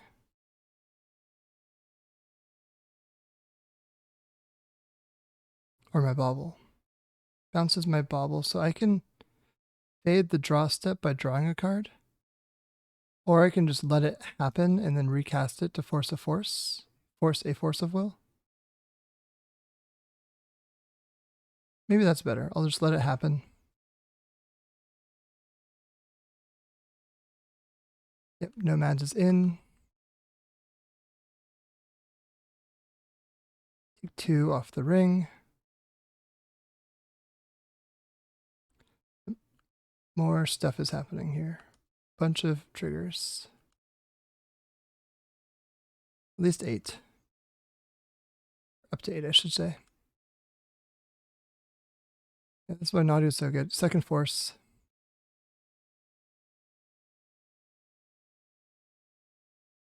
Third force.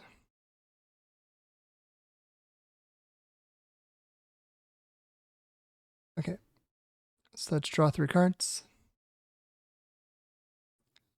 Found a force of our own, along with another show and tell. I think I'm going to brainstorm first. Okay, hit 2 petals. That's pretty good. Let's put away land. Put bauble in like one of my. What am I doing this turn? So I could play petal petal. I can show and tell Emrakul is not nearly enough because of this Karakas, so that's not a plan. I think I've got to play a new ring, maybe. Just because of the fact that I have protection to fade another turn.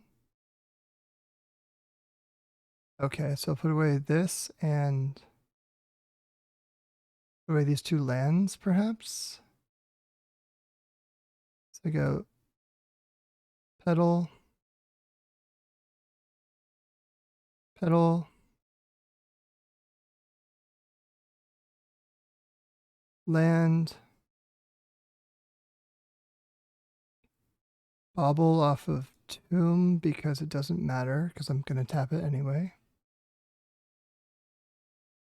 This gets forced. Oh, I can't force back because of Teferi. That's right.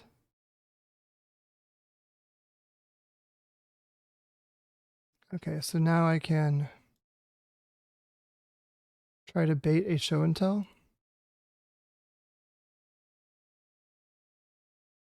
Like this isn't going to be enough. Okay, it is in fact answered.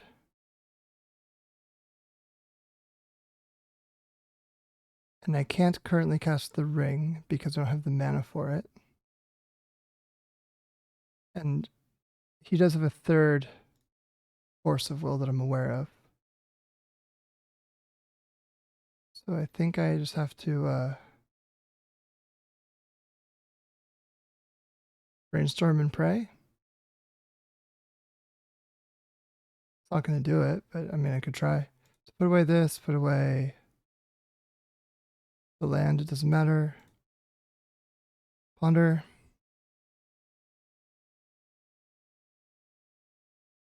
The order. Yeah, it's not going to. I'm just dead to the board, so I'll just concede. Okay, so down a game against Nadu. 1-2. And then I think I want to braid. I think I want Grafdigger's Cage for the Green Suns. I think Defense Grid is annoying for them. These are the cards I kind of want. I don't really think I want the forces because of both the Halfling making things uncounterable and Teferi turning off force. Fluster Storms are like fine-ish. And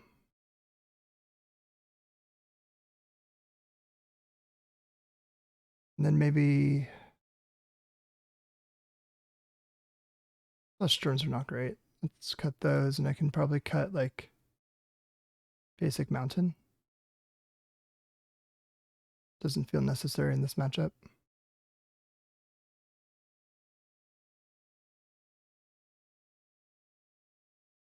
Let's try that.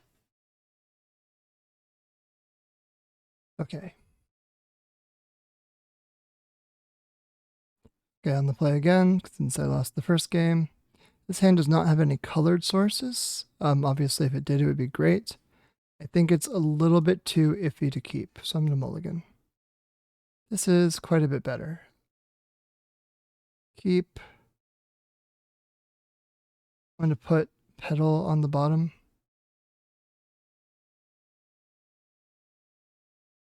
I'm going to lead off on a Grafdigger's Cage because in case his plan is to Green Sun for 0 to get an Arbor or something, I just want to shut that out outright.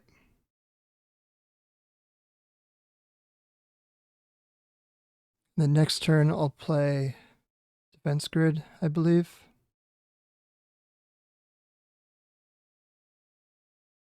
I guess I'm going to play Brainstorm now that I have a fetch land. It's a Pyroblast Petal, so I don't need the Petal.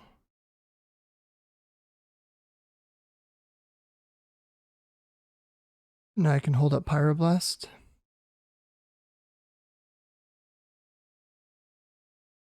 Need something to put in with the Show and Tell. Caracas is in his hand. Teferi, yeah, nothing I can do about that. It enters.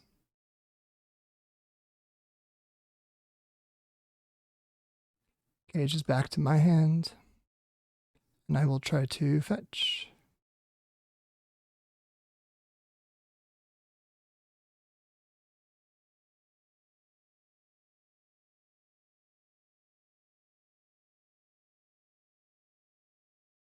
I'll get a Surveil to try to look for something to put in with Show and Tell. It's not Emrakul. I want like Atraxa or Gristlebrand.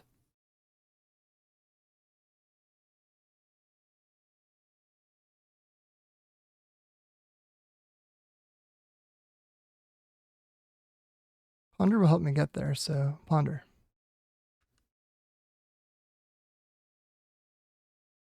I think I Ponder first. Sneak attack doesn't help me much, so this is a shuffle. Another Show and Tell. Let's do the old Grafdigger's Cage. And I don't think I'm going to blow this Pyroblast on this Teferi just yet.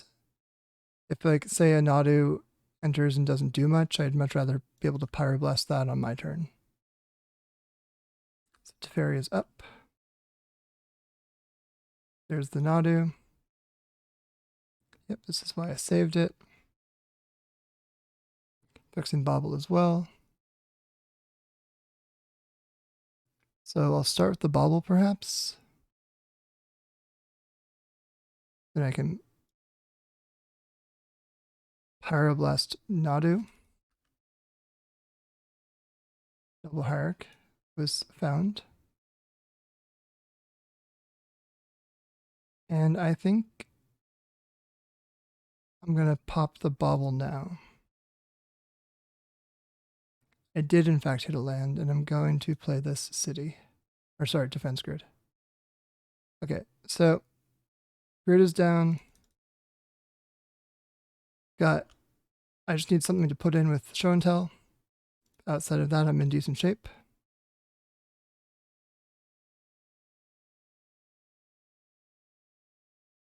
That is not something to put in with show and tell, so I will pass.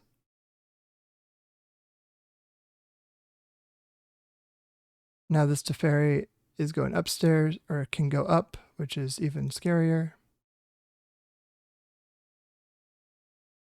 Ponder, so he has 3 mana available, which means that he'll be able to pay for a counterspell. Which honestly is not the worst, because I do have enough mana to double show and tell, assuming that I get something worth putting in. Chose not to shuffle.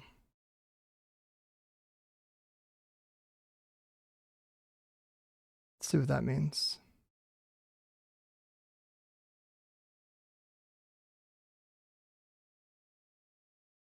It means respect. Respect is happening. Okay, so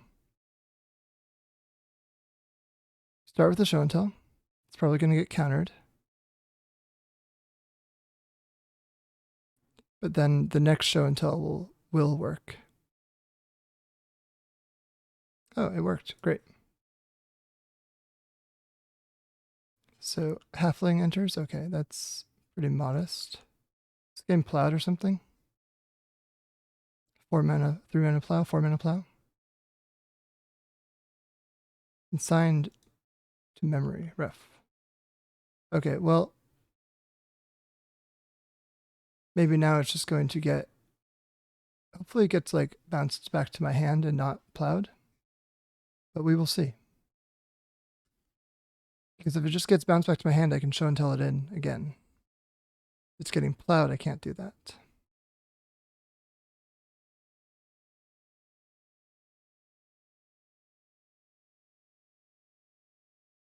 Brady's brainstorming. Getting all the goods. Brainstorm is finished. Misty Rainforest is played. Do I get bounced with Teferi? Do I get Karakas? Do I get plowed? Who's to say? None of the above. I don't feel like it's none of the above.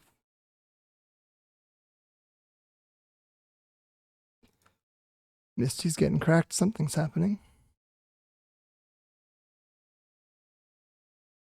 He's got 6 mana to play with. 7 total. Just a tapped island. A lot of mana. Defense grid's looking not that great.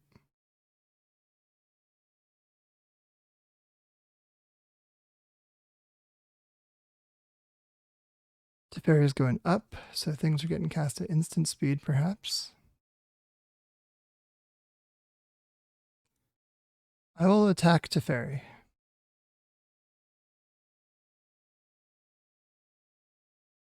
That's okay.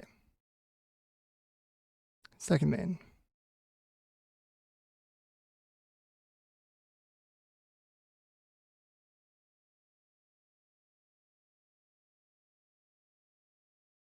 This is first spell being cast, so I can still play for Fluster. Put in Atraxa. And I can, does the trigger happen, or do I get consigned to memory yet again? 4/5. Consigned with a replicate. Okay, very thorough.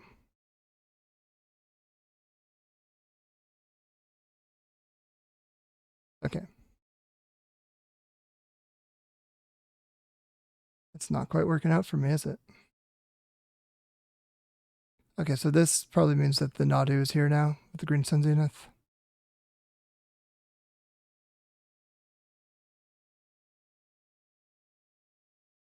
Yep. So this should probably do it. I am all sorts of dead. I'll let you see how the combo works a little bit. I mean, I'm sure if you've been watching my videos, you've seen me activate it, but you've also seen me fizzle or kind of close to it.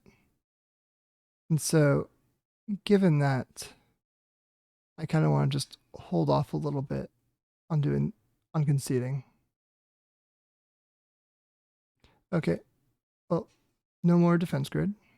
Although, given my opponent's mana, it was kind of doing more good for him than it was me.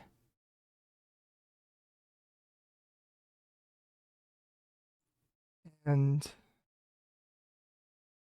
I mean, this Atraxa is at the very least going back to my hand. But maybe I can force in a sneak attack and attack. Who knows, right? Like there's a world where I can like get a sneak attack into play and then Atraxa and then draw a bunch of cards, get an Emrakul, attack for 1 billion. Like that could happen. It's not likely, but it's not off the table either.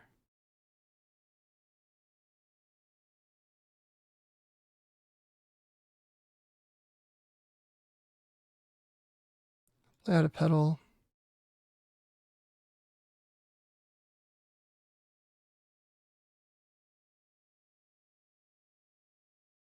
Play out a Vexing Bauble. See if this gets a force.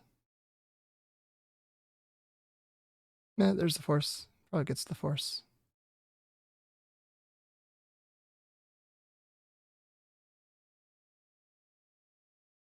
A little bit sad.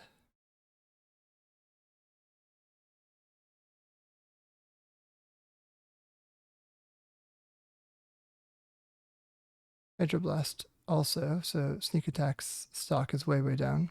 There's another force.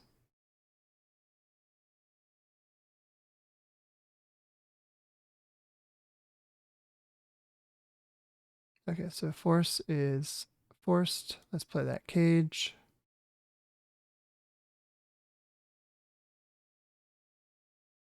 Does this also get forced? No. Now I can attack to fairy, perhaps?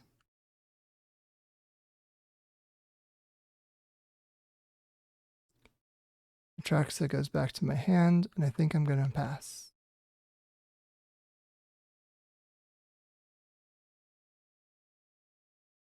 So I take 1, 2, 3, 4, 5, 6, 7, 8 damage over the next 2 turns, so I'm on a 2-turn clock.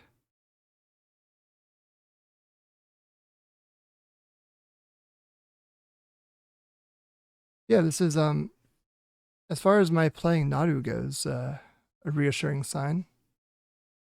Brady's also, playing it excellently. Kept the prismatic endings. Looks like cut the plows.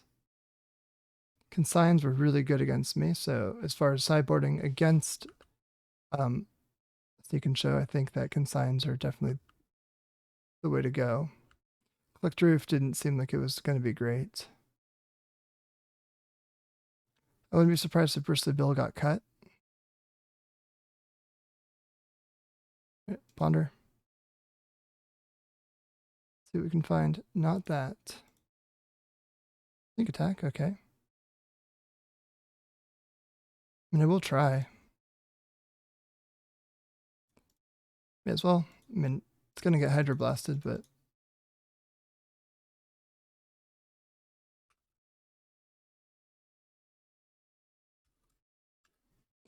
Alright, well, I said please, darn, GG.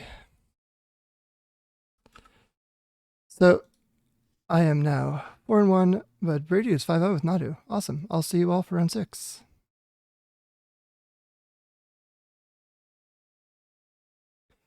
All right, we're here for round 6. We're against Latuja CJ. Most recently seen playing Cephalid Breakfast. This hand seems all right. I'll keep it.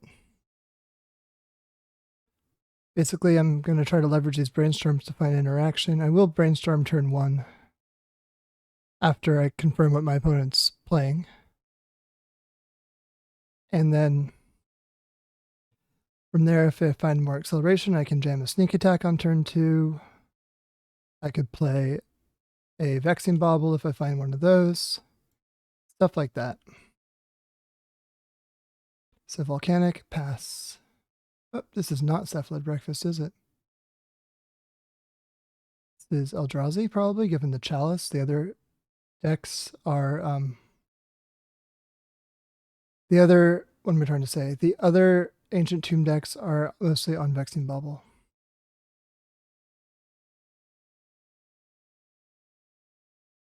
Okay, so this is fine. What I can do here is I can either just play the sneak attack, or I can show and tell in the sneak attack and then Emrakul, or then, sorry, activate Atraxa. I think that's my plan. So let's go show and tell, sneak attack.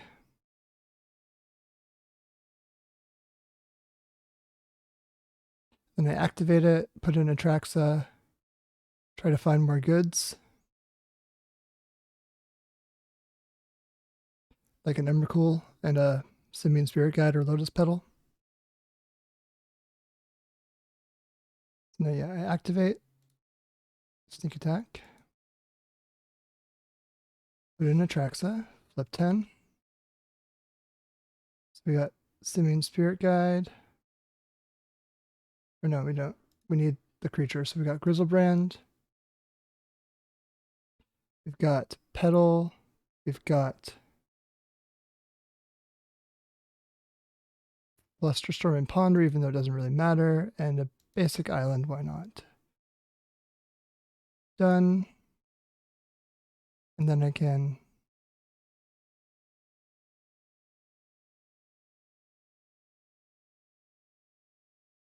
activate again.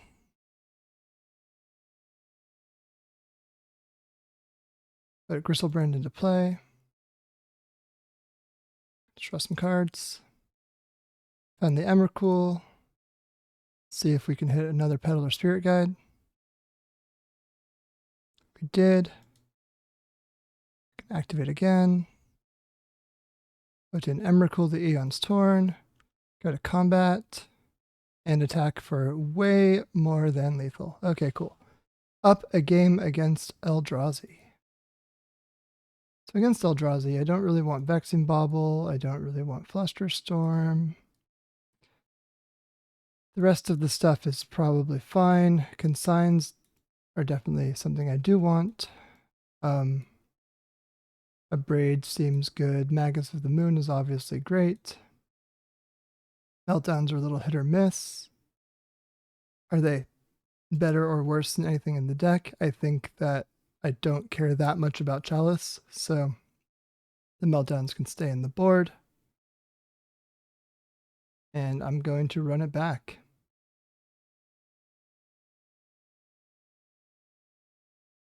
Okay, so this time the Eldrazi player is on the play. This hand is fine. It's got currently a turn 3 Atraxa. Let's see if we can speed up the clock a little bit, but I'll keep it. Opponent's going to 5. They're looking for something specific. 4 cards. They're looking for something really specific. All right, they've got their 4 cards. I've got my 7. Let's see. Chalice, huh? I think I'm gonna... Do I force this? Yeah, I guess so. It opens up my cantrips. Obviously, I didn't know I was about to draw another show and tell. I don't need more show and tells, but Ancient Tomb is good. So let's, I guess we'll allow it.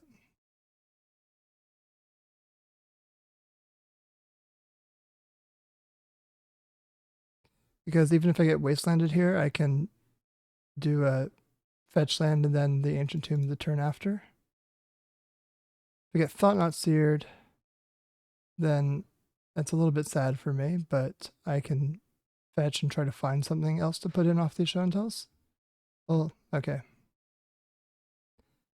I guess we are doing it. Show and tell, what you got? I got Atraxa.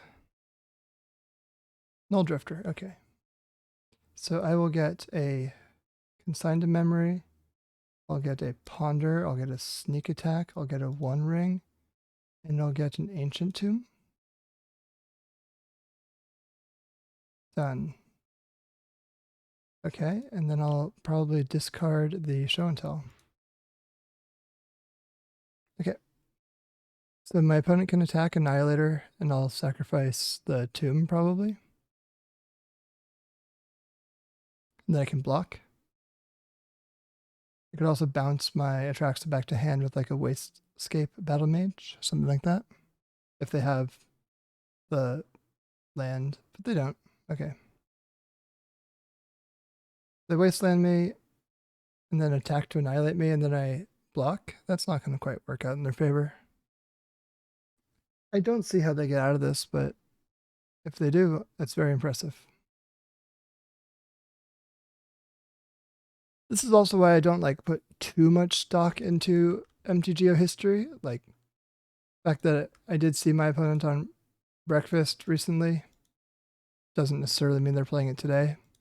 Just like I played Nadu last night and I'm playing Sneak and Show today. Like people change, or people just play different decks when they feel like it. I am not the only protagonist here. Everyone else is a human and makes real thinking decisions. And actually, when you realize that, you can use that to continue to play better too, because once you realize your opponents are also making like real informed decisions, you can not play against a robot, but play against someone who's also trying to outsmart you the same way you are them. And that puts you in a much better spot to try to win the game. Consigned to Memory is great because I don't think they can beat it. So I'll float blue. Okay. Then floating blue. Get a Thundering Falls. I don't need more Ancient Tombs. Emrakul, huh? Tempting, but nah. I may as well just leave up Consigned to Memory. Because my opponent can't beat that. Cool. And I got the match. I am now 5-1, and I'll see you all for round 7. Hello, we're back for round 7, I believe. Yep, that's correct. 7 of 9. We're against Mr. Wizard, VVIZARD. We're on the play. This hand has a Brainstorm and a Petal. I think I keep it just off the turn 2 One Ring kind of thing. I'll keep.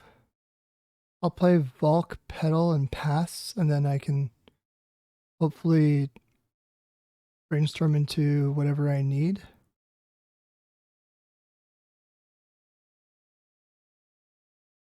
Or leverage this ring to find whatever I need. Okay, Urza Saga, huh? And a Petal of your own. Vexing Bauble. Yeah, I think I just let... Well, let's see what I Brainstorm into. Okay, back up One Ring.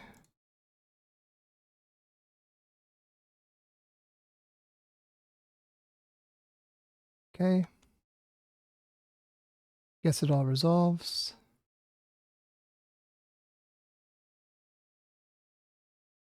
So this turn I could have played out the One Ring, but because I know my top card of the land isn't what I want, I think I'd rather try to surveil this turn and say like I find a sneak attack or something. It's way better for me to hold back this turn. So we get Thundering Falls. Another Atraxa is not what I need.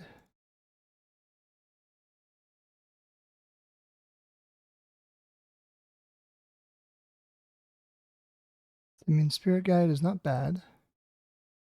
I think I'm going to lead on a One Ring now. And probably draw with it immediately.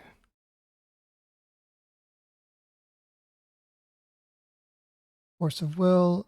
Technically I have that pitching Atraxa, but only if this bubble gets popped, which does not feel particularly likely to me. Okay, so constructs being made is maybe a good sign for me, because I feel like I'm well insulated against constructs given my plethora of rings here. But we'll see what my opponent gets with this Urza Saga. 15 Needle for One Ring? Because if that's the case, cool. I can play a fresh ring and not worry. They could name, yeah, they named the One Ring, so I think that hurts them more than it hurts me. Granted, I do have a second ring, but you know, in theory. Manifold Key, yep. So I'm not taking any damage this turn. I'll play this One Ring to stave off 12 damage at the very least on my next turn too.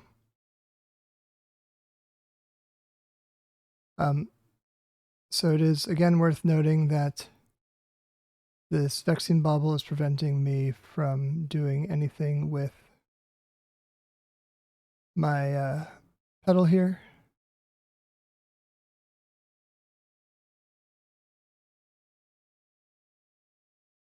Three, four. The One Ring. I'll keep the fresh one. Not take damage when I don't need to, and I get protection. And now I have another turn to try to stave off the beats. Looks like my opponent is monolithing it up. So next turn I take 14. I take lethal basically if I can't get a blocker into play, which I do have the Simian Spirit Guide at the very least, which is my plan now. 1, 2, 3. Cast a Spirit Guide as a blocker. And pass. So unfortunately this Urza Saga coming off is going to be lethal here. I just kind of whiffed on finding a show and tell or sneak attack. This needle on the One Ring really did me a lot of harm. They have 3 8/8 attackers. I'm just going to let them attack and then I'll concede. Also, I might find out more info based on what they get here about what kind of deck there. It looks like they're just KarnForge, but needled the ring because I had the ring and they didn't. 2 Manifold Keys. Yeah, that's sufficient. I will just concede. Okay, so I want Consigned to Memory. I want a Braid. I want Magus. I want Meltdown. I don't particularly want Vexing Bauble. I don't particularly want the One Ring. And I don't want Flusterstorm. So let's do that yet again. I think it's the same board plan I've been doing. And it's served me pretty well thus far in this matchup. At that time I missed. I didn't find cantrips, I didn't find show and tell or sneak attack. Like all of these were viable hits. But we missed. Happens sometimes. Okay, back for game 2 on the play. Yep, this is a turn 2 show and tell, so we'll keep it. And I will play out this pedal so that I can't get got by a Vexing Bubble.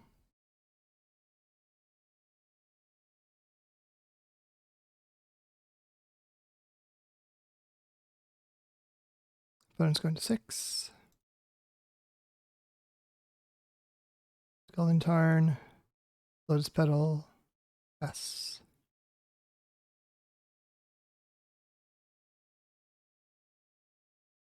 See what they got.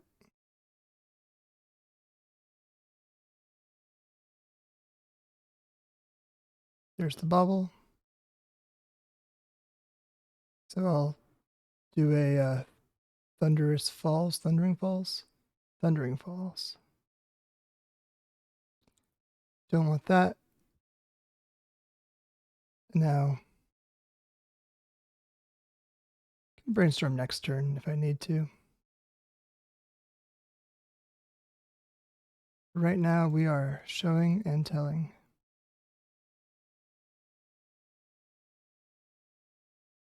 And I'm doing the Emrakul so I can't get hit by a Pithing Needle or anything. The One Ring, obviously coming into play, is not ideal for me, but does mean that my opponent doesn't get the protection clause from it. They could have drawn a card on my turn, they didn't. So they're actually down 2 cards right now then from where they could be, and they didn't find an answer to Emrakul, so we're going into game 3. I don't think I'm making any changes to my deck based off of what I saw. Maybe -1 pedal, but again, like, I think I need to rely on like my meltdowns and stuff. My pedals are part of my acceleration package. And so if there's a Vexing Bubble in play, there's a Vexing Bubble in play. Like, I still need the pedals.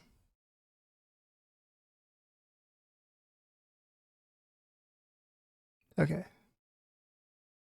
So I found a Force and a Brainstorm. I have a Sneak Attack. I'm going to keep this hand.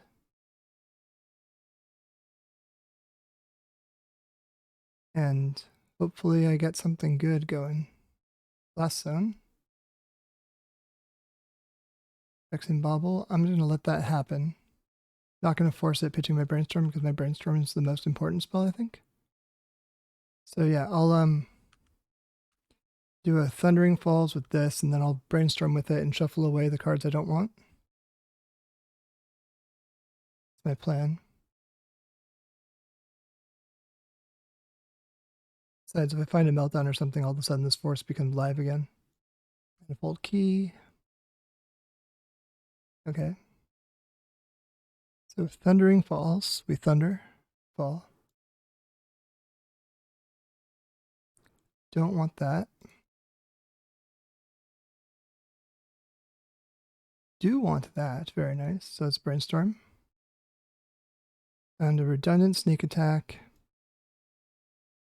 And put away basic Mountain, perhaps. And then I'll fetch with a Volcanic and try to find a Soul Land or something. Magus of the Moon's pretty good too. And Grizzlebrand, okay. So let's do this. Let's go. 1, 2, 3, no shuffle. So next turn what I can do is I can Magus. And the turn after that I can Sneak Attack and activate and put in Grizzlebrand. Okay, so what's happening to me now? 4 mana. 1 ring? I'm guessing it's a ring. Okay, Monolith into a ring.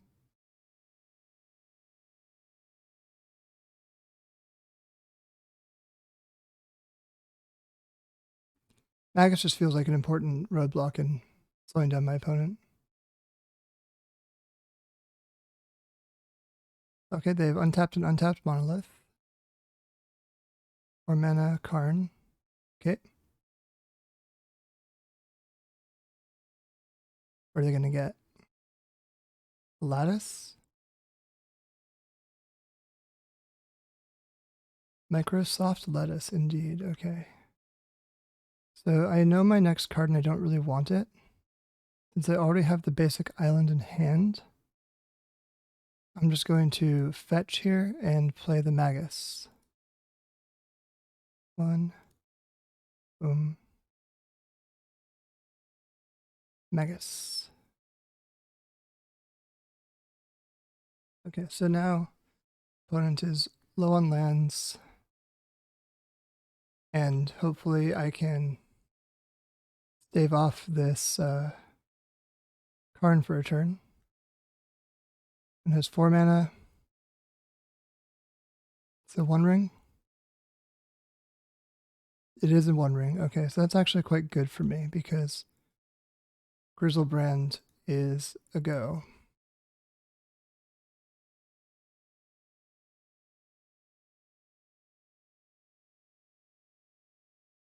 See what opponent does with Karn. They could tick up and not anticipate losing it to this sneak attack Grizzlebrand. That is in fact what they do.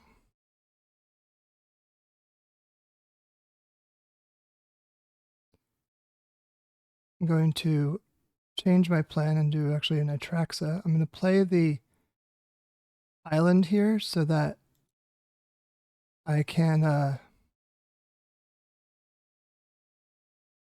discard this Scalding Tarn to hand size if I want to. Let's go sneak attack. And then I'll activate it. Put in Atraxa.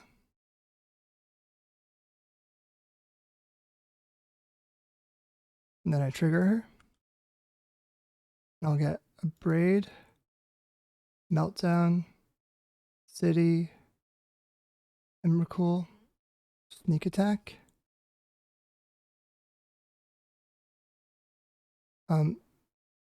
Maybe instead of a Braid, I get Brainstorm, so I have a blue card for force in case they Desperation crack the bauble.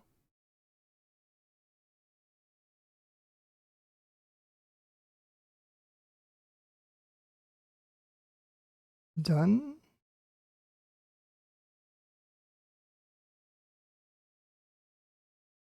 I have played a land already. Yep, I played the island. So then I go to combat. I attack the Karn and let the Magus hang back because it doesn't matter. They have protection.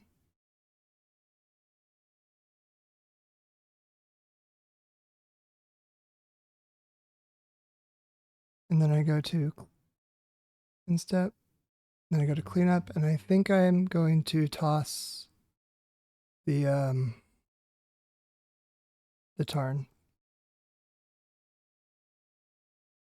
So on my next turn, if I take a next turn, this Emrakul Grizzlebrand combo should be doing all sorts of damage. 2 mana. What you got for me? Monolith? Yep.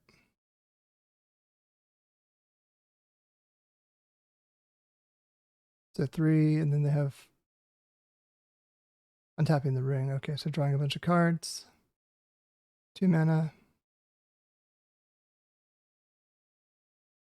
Desperation pop bauble. This is why we kept the blue card for force, if that's the case. They're doing off color, or they're doing it off workshop.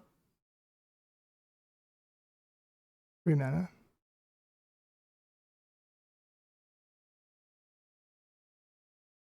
Ooh, suspense is killing me.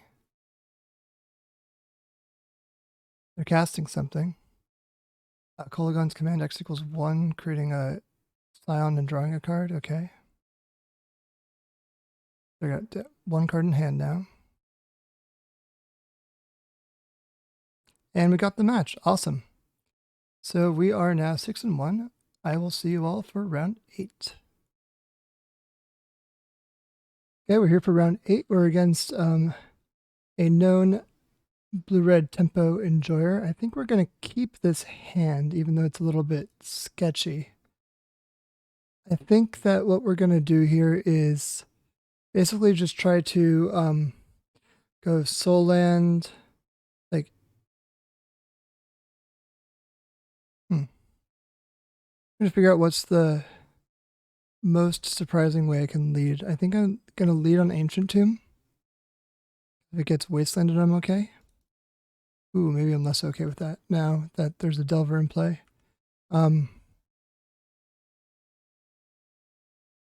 No, there's too many Ancient Tombs. Basically, I need to get some Ancient Tombs Wastelanded here. I'm going to go Ancient Tomb. Flip to Brainstorm. Okay, and then I'm going to, on turn 2, play a Mountain. Well, now I'm going to lose my Sneak Attack, which is unfortunate.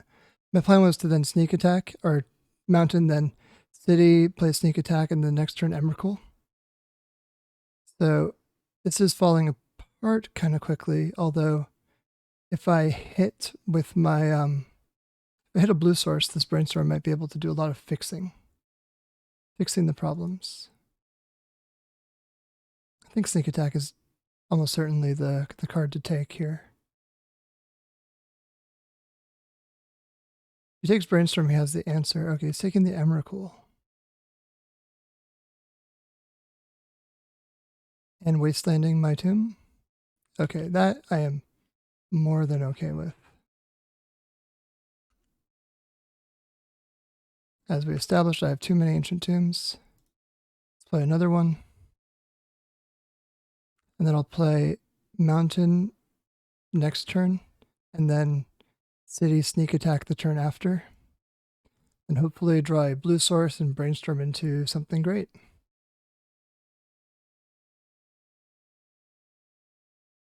Okay, again, not a problem. I am not intending to use these Ancient Tombs, really.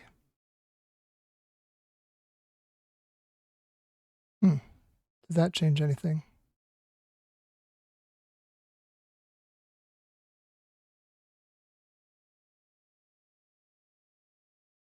Yeah, I think I'm going to go basic. He's already used 2 Wastelands. I think I'm going to go Volcanic Island Brainstorm. Just fire it off to kind of get a sense of what I'm working with here. And if he dazes, he has to set himself back to 0 lands. Which he might do. Okay, cool. Found a Show and Tell. So I don't really want this tomb. And I'll put Show and Tell on top. And then next turn I can fetch Fluster, fetch with Fluster, and then hopefully find something to put into play with Show and Tell.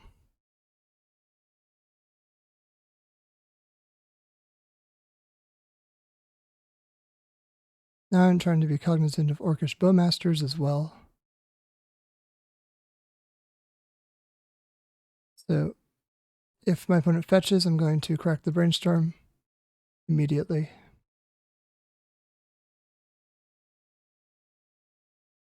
And I'm just going to fire this off now. Hit the Atraxa, fantastic. Okay, so let's put away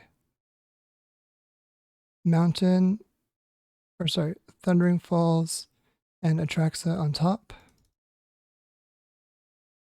And now this means that next turn I can do a Show and Tell Atraxa with Flusterstorm back up.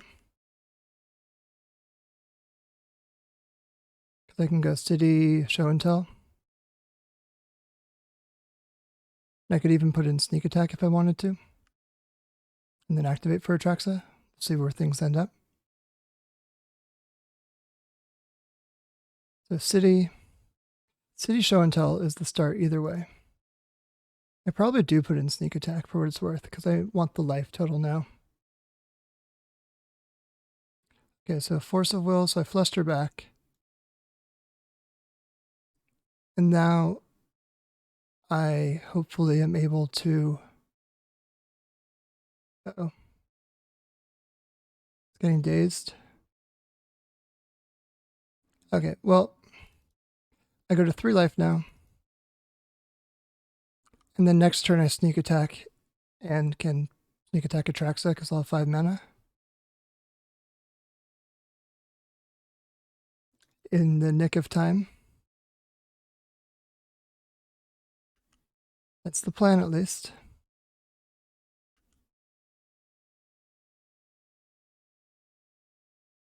So we float with City. Play the basic Mountain. Sneak Attack. There's no answer. Is it a Daze? Daze does actually beat me here. Because cannot pay for it and activate.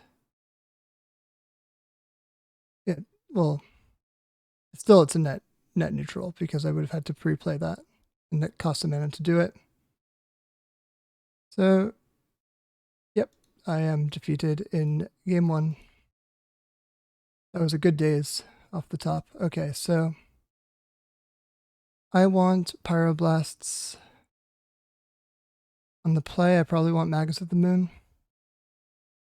I want Defense Grid. I don't think I want Grizzlebrand because of the Bowmaster stuff that we saw in the first round. I don't want Forces. And I can probably cut like one of the rings. And cut both rings and bring in the Abrade. I think maybe that's the way to go. Yeah, because of Bowmaster stuff.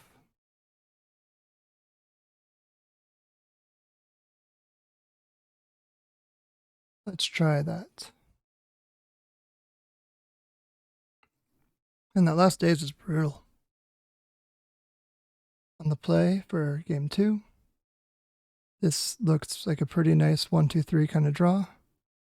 So I'll start off with the Mountain Vexing Bauble.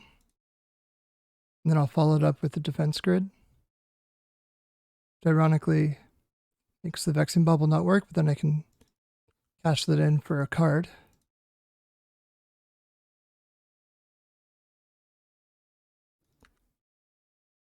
And now opponent can start off with the Thoughtseize perhaps. Or Delver. Classic nemesis of this sort of deck.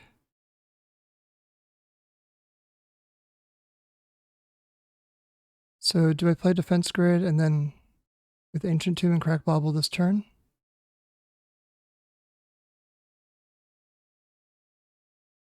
I think so.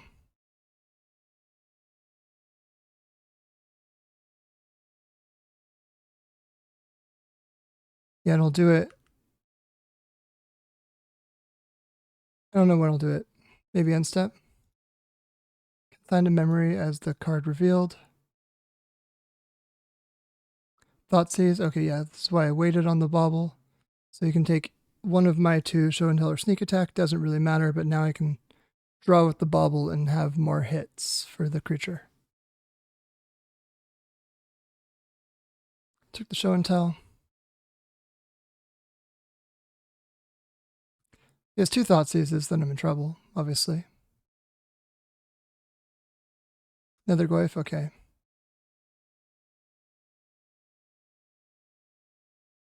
So now I'm going to crack this now. Okay, hit a Misty, not what I want. That is what I wanted. Okay, so I'm going to go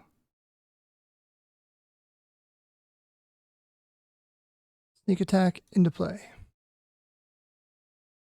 And then I take a big hit this turn. But at the very least, I can hopefully survive and then do some Atraxa business on my turn.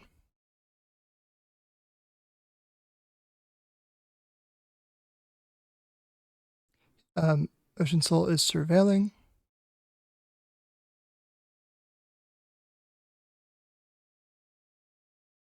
I take 5, but then I can Atraxa, and that will be much better. It might take more than 5 if he has an instant. I could take 6 this turn. So he's actually countering his own triggered ability here and then dazing that. He's putting instants in the yard so that this Nethergoyf hits bigger. Opponent's a very skilled Delveriner. You can see that I'm taking 7 now, so now the clock is essentially I have to have Atraxa right now, which I do, but I have to. So yeah, activate, pay red, put Atraxa into play, trigger.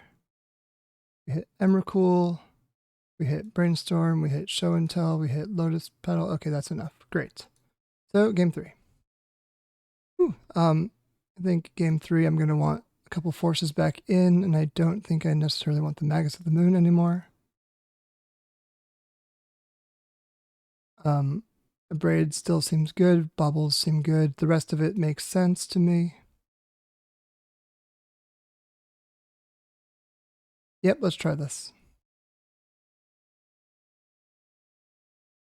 1-1 going into game 3 on the draw. Yeah, so I have a Pyroblast, Petal, Sneak Attack. This is a keep. And then I will play out the Petal if I have the luxury to do so. Yeah, opponent is thought seizing me. I do not know what he's going to take.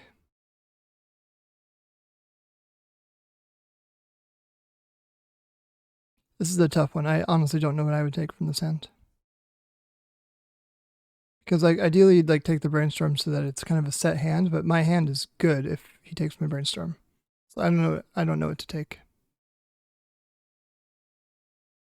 He took Pyroblast, which is my least replaceable effect. It's the most unique.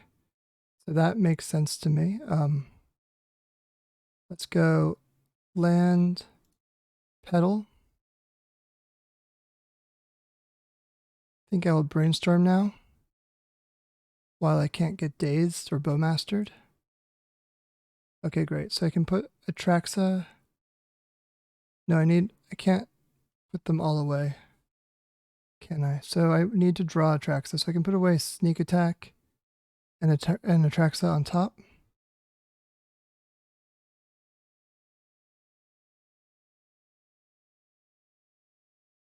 And then next turn I can draw Atraxa, play Defense Grid. And the turn after that I can do some Atraxa e-business. Ponderoonie. Oh yeah.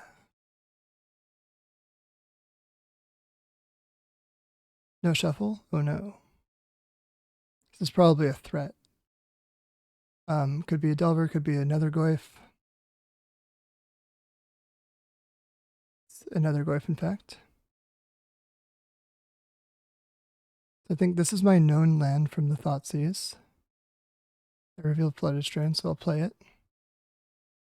And I'll fetch a Volcanic Island. I would get Basic Mountain, but it's not a Scalding Tarn. Now I play Defense Grid. It resolves, great. So then on the next turn, I can Show and Tell. And hopefully that is sufficient to take this game down. Wasteland is a little bit rude, but 3 mana up means that it's playing around where he has a hardcast force or something.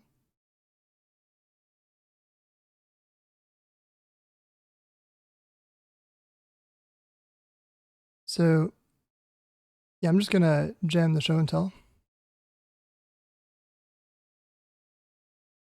Maybe it's a hardcast Daze. Oh, it's a force, okay. Force Pitch Frog, yep. So then on my next turn, I can jam out the Sneak Attack. He's getting a artifact in his yard. 4 or 5 Nether Goyf coming in. Drawing a card, probably going to Wasteland me too. Which means I need to draw a land to be able to Sneak Attack. Oh no, I need to draw 2 lands to be able to Sneak Attack. That's rough, okay.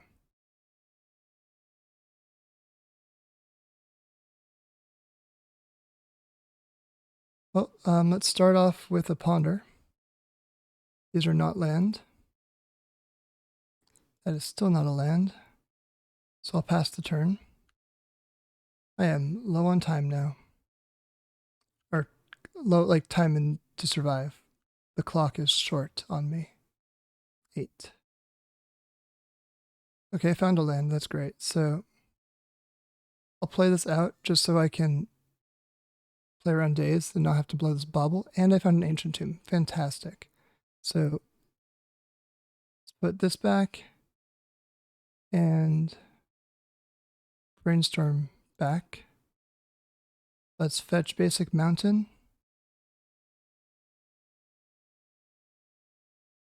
And should I play Vexing Bauble? I don't actually think so, because then I can miss on my Lotus Petal stuff. And Defense Grid makes it so that he has to cast spells for mana on my turn anyway. Or it has to pay 3 anyway, so I don't think that makes sense to do.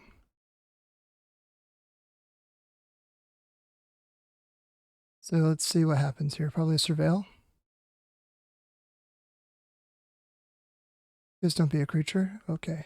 It's a card on top, though. I don't like that. 4th land. So I go to 3 here, then I'm going to go to 1 off this Ancient Tomb. 2, 3, 4. Do we have it or not? 1, 2, 3. Yep, we don't have it. Okay. Force pitching Murktide region, and we are defeated. GG. Okay, so we take our second loss, which is going to be tough to top 8 here, but we did come really close. So, yeah, 7-2, maybe a couple will top 8. Ooh, Wonder Pros locked for top 8. That's awesome. But yeah, it's going to be a tough road to top 8. I'll try my best, but there's a lot of X2s. So hopefully I can top 16. That's another lofty goal. Anyway, I'll see you all for round 9. All right, we're here for the 9th and final round. We're against Jimba, who's usually on Eldrazi. So Jimba has gone to 6 cards. I think I'm going to...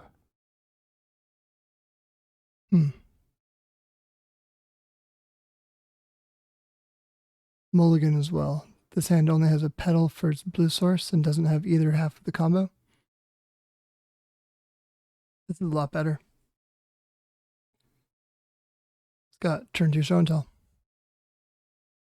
So you can go turn 1, Scalding Tarn Lotus Petal, turn 2, show and tell Atraxa. So we're going to keep this one and we'll get rid of one of the volcanics. Let's see if Jimba is in fact on Eldrazi. Yeah, it's an Eldrazi opening. Tell someone. Yep, tell someone. Okay, I can actually turn 1 this Atraxa now. Which I may as well do. There's no reason to give him an extra turn. Show and tell Atraxa.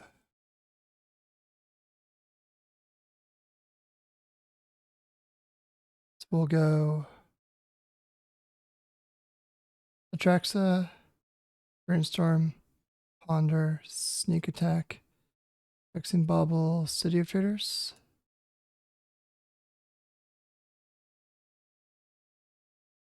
I have too many cards.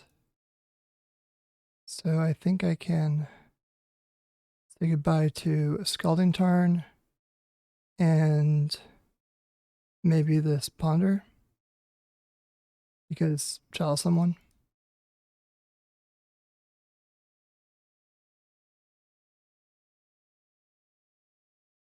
Three, is this another Fleshraker? This plan might be just, it's Kozilek's command, he's trying to combo me out to drain me out. Makes sense. Put a card on top, so maybe another Kozilek's command. That's my guess. Okay, so I'll play a Volcanic out. And I'll play Vexing Bauble. Oops, no, that was dumb. Can I do it? Chalice in play. But I'm lagging a little bit, so I have to sit with my mistake. Just like crying about it because I'm a fool. But yeah, Vexing Bauble obviously gets countered by Chalice. Okay, there we go. Countered by Chalice. Now you can attack.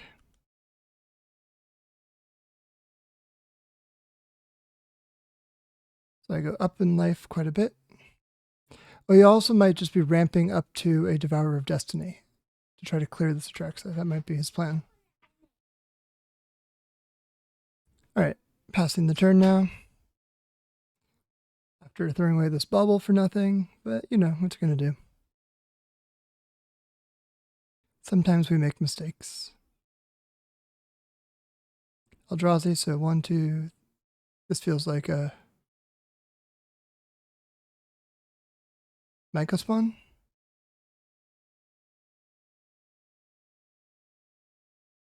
Yeah, Micro Spawn. Oh, blowing up my land is fine. I mean, as fine as it's gonna be. Maze of Ith does kind of stop my Traxa from doing much. Confirmed. Force of Will was a great draw. It will make, because it taps for Forest, do the Yavimaya, this is not just like a bluff attack, this is a I need to tap you out of your mana attack. So I will continue to attack because of that. Okay, well, I lose one of my lands.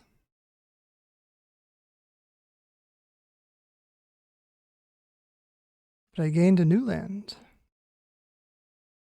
I'll continue to attack, making the Maze of Ith activate. I can force. I can force like a Kozilek's command, stuff like that. Cannot force creatures, unfortunately. So I can't answer this Thought-Knot Seer. Can't force it at least. So it's going to take my sneak attack, I think.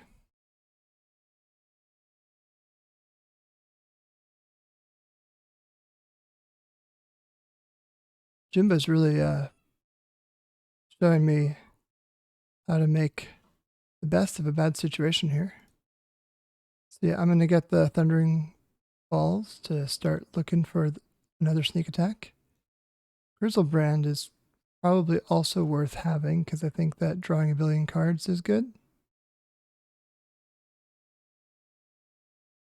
So Grizzlebrand is something I'm keeping.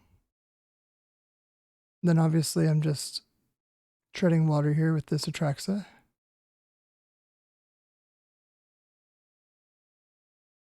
And hoping to draw something relevant soon. Oh no. Hit that heralds the end. Don't think that's relevant, so I'm just going to let it happen.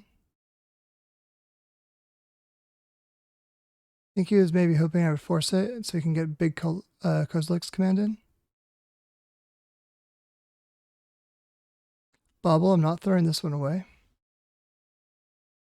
I have learned my lesson. The counterability of Bobble.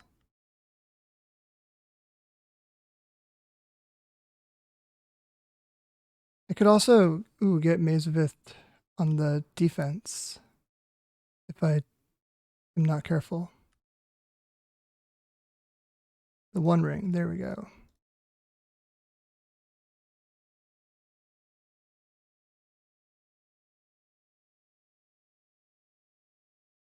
There we go, that's going to be good. So we'll attack. This doesn't matter.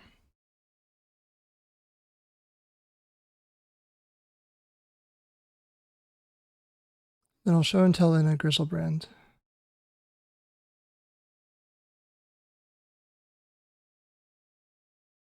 Three.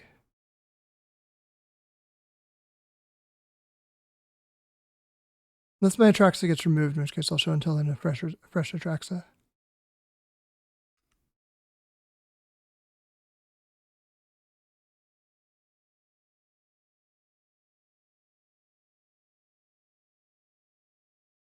Backup Force is nice. Let's kick it off with a One Ring activation. So I'll float, I'll play a new land.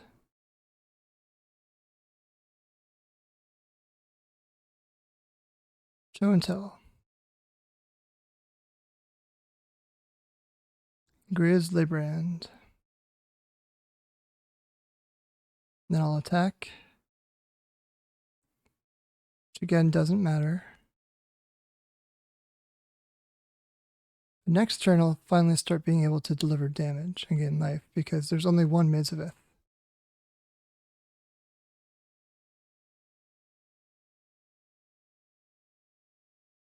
So that's good, I think. Okay, something big is happening because of that replacement. Once upon a time. Given that I have extra forces, I'm going to force pitch Atraxa on that once upon a time. And this might motivate him to do a big Kozilek's command, but I have another force. He's been holding this Kozilek's command for quite a while.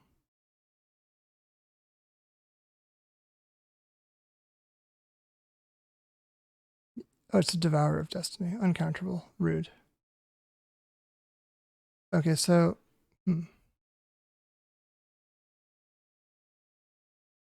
I draw 7 here, I die, because even if I block, he can Mezavith that one, and then I lose to combat, so... No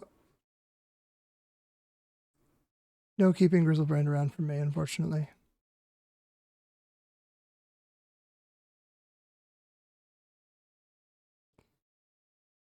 Okay.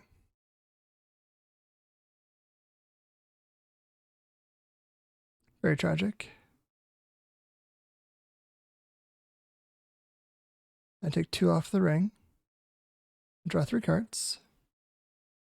1 I can't cast, or 1 I can't resolve. Draw 3. I did hit a petal. That's pretty good. And I think I play out the Tomb. And I tap these both for green. Cast a fresh 1 ring. And I keep my tapped one, I believe. I keep this one because drawing 4 cards next turn is better than drawing a total of 3 cards. Is that true? Because I'm 1 card deeper, but a lot less damage. Does that matter?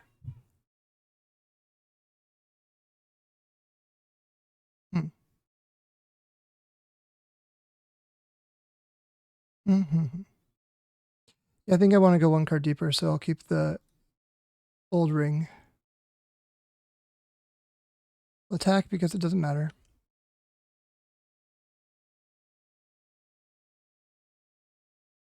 And we keep fighting. Fighting the good fight. Or a fight, I suppose. I don't know if this qualifies as the good fight. Now I draw 4 cards.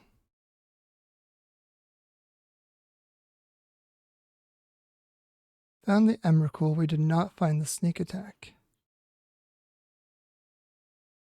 How close were we to casting Emrakul? 1, 2, 3, 4, 5. Not very. Okay. Just checking. We're nowhere near casting Atraxa. Okay, so I will play out this island. I'll go 1, 2, 3. I'll cast a monkey as a blocker. I'll attack. I lose on the backswing, I believe. Like this Mezavith, I think, beats me here.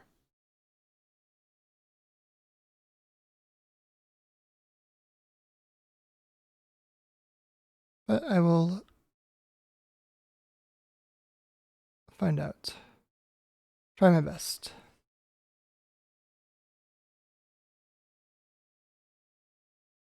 Yeah, because I can get mazed off of like the best attacker.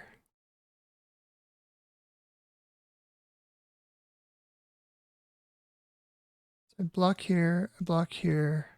This gets Mazavith, and then I take 1, 2, 3, takes lethal, yeah. Yep, Jimba does it right. Rough. Okay. And that Mazavith really did a number on me. Okay, so I want Magus of the Moon. I want Consign to Memory. I might want to Braid, I'm not sure. What don't I really want? I don't want Vexing Bauble. I don't want Flusterstorm. Maybe I keep...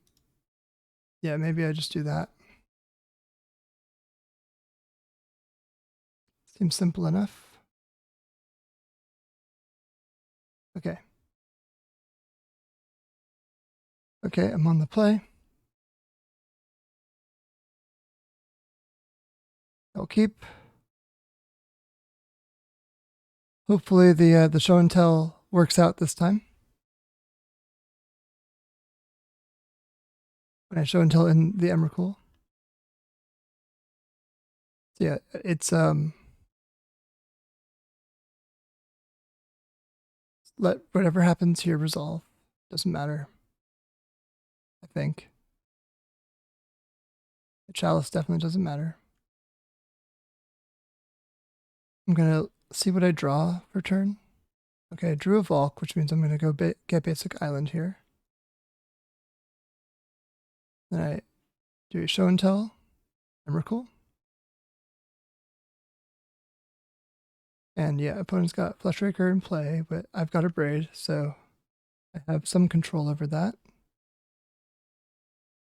If he's even able to, you know, get enough permanents to beat this Emrakul. He might bounce it back to hand with a Wastegate Battle Mage. Looks like that's what's happening. Okay, back to hand. Take 2 more from the attack, go to 12. Oh man, and Wastelanded. Okay. Rough.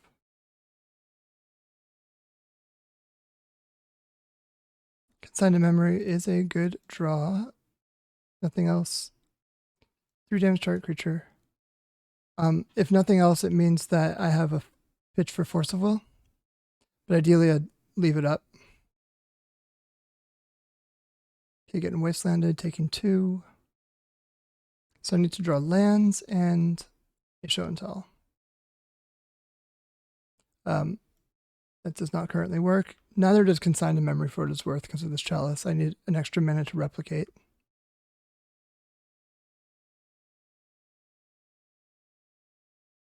The Mean Spirit Guide is kind of helpful for that. But let's hold on to him. Yeah.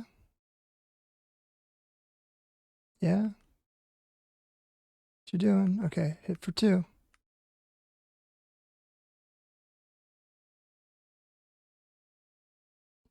Ancient Tomb is in fact part of the equation here. So if I can find a show and tell, I'm looking good.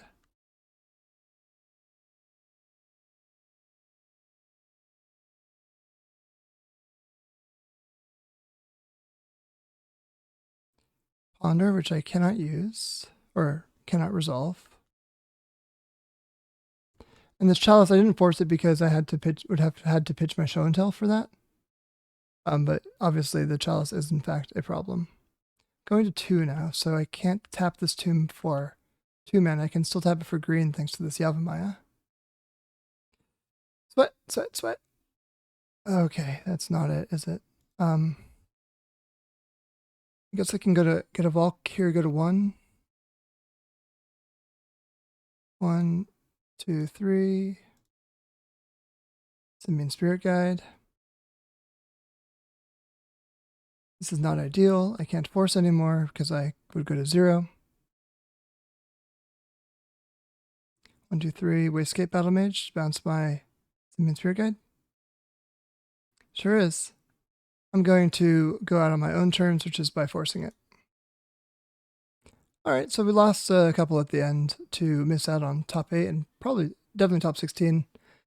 Probably missed out on top 32 as well, given it's a 351 player tournament, but pretty proud of how the day went. This was my dry run with Sneak and Show, and you can see that why the deck is good now. The Vexing Bubble added a ton of strength to it, so anyway, let's look at the deck real quick.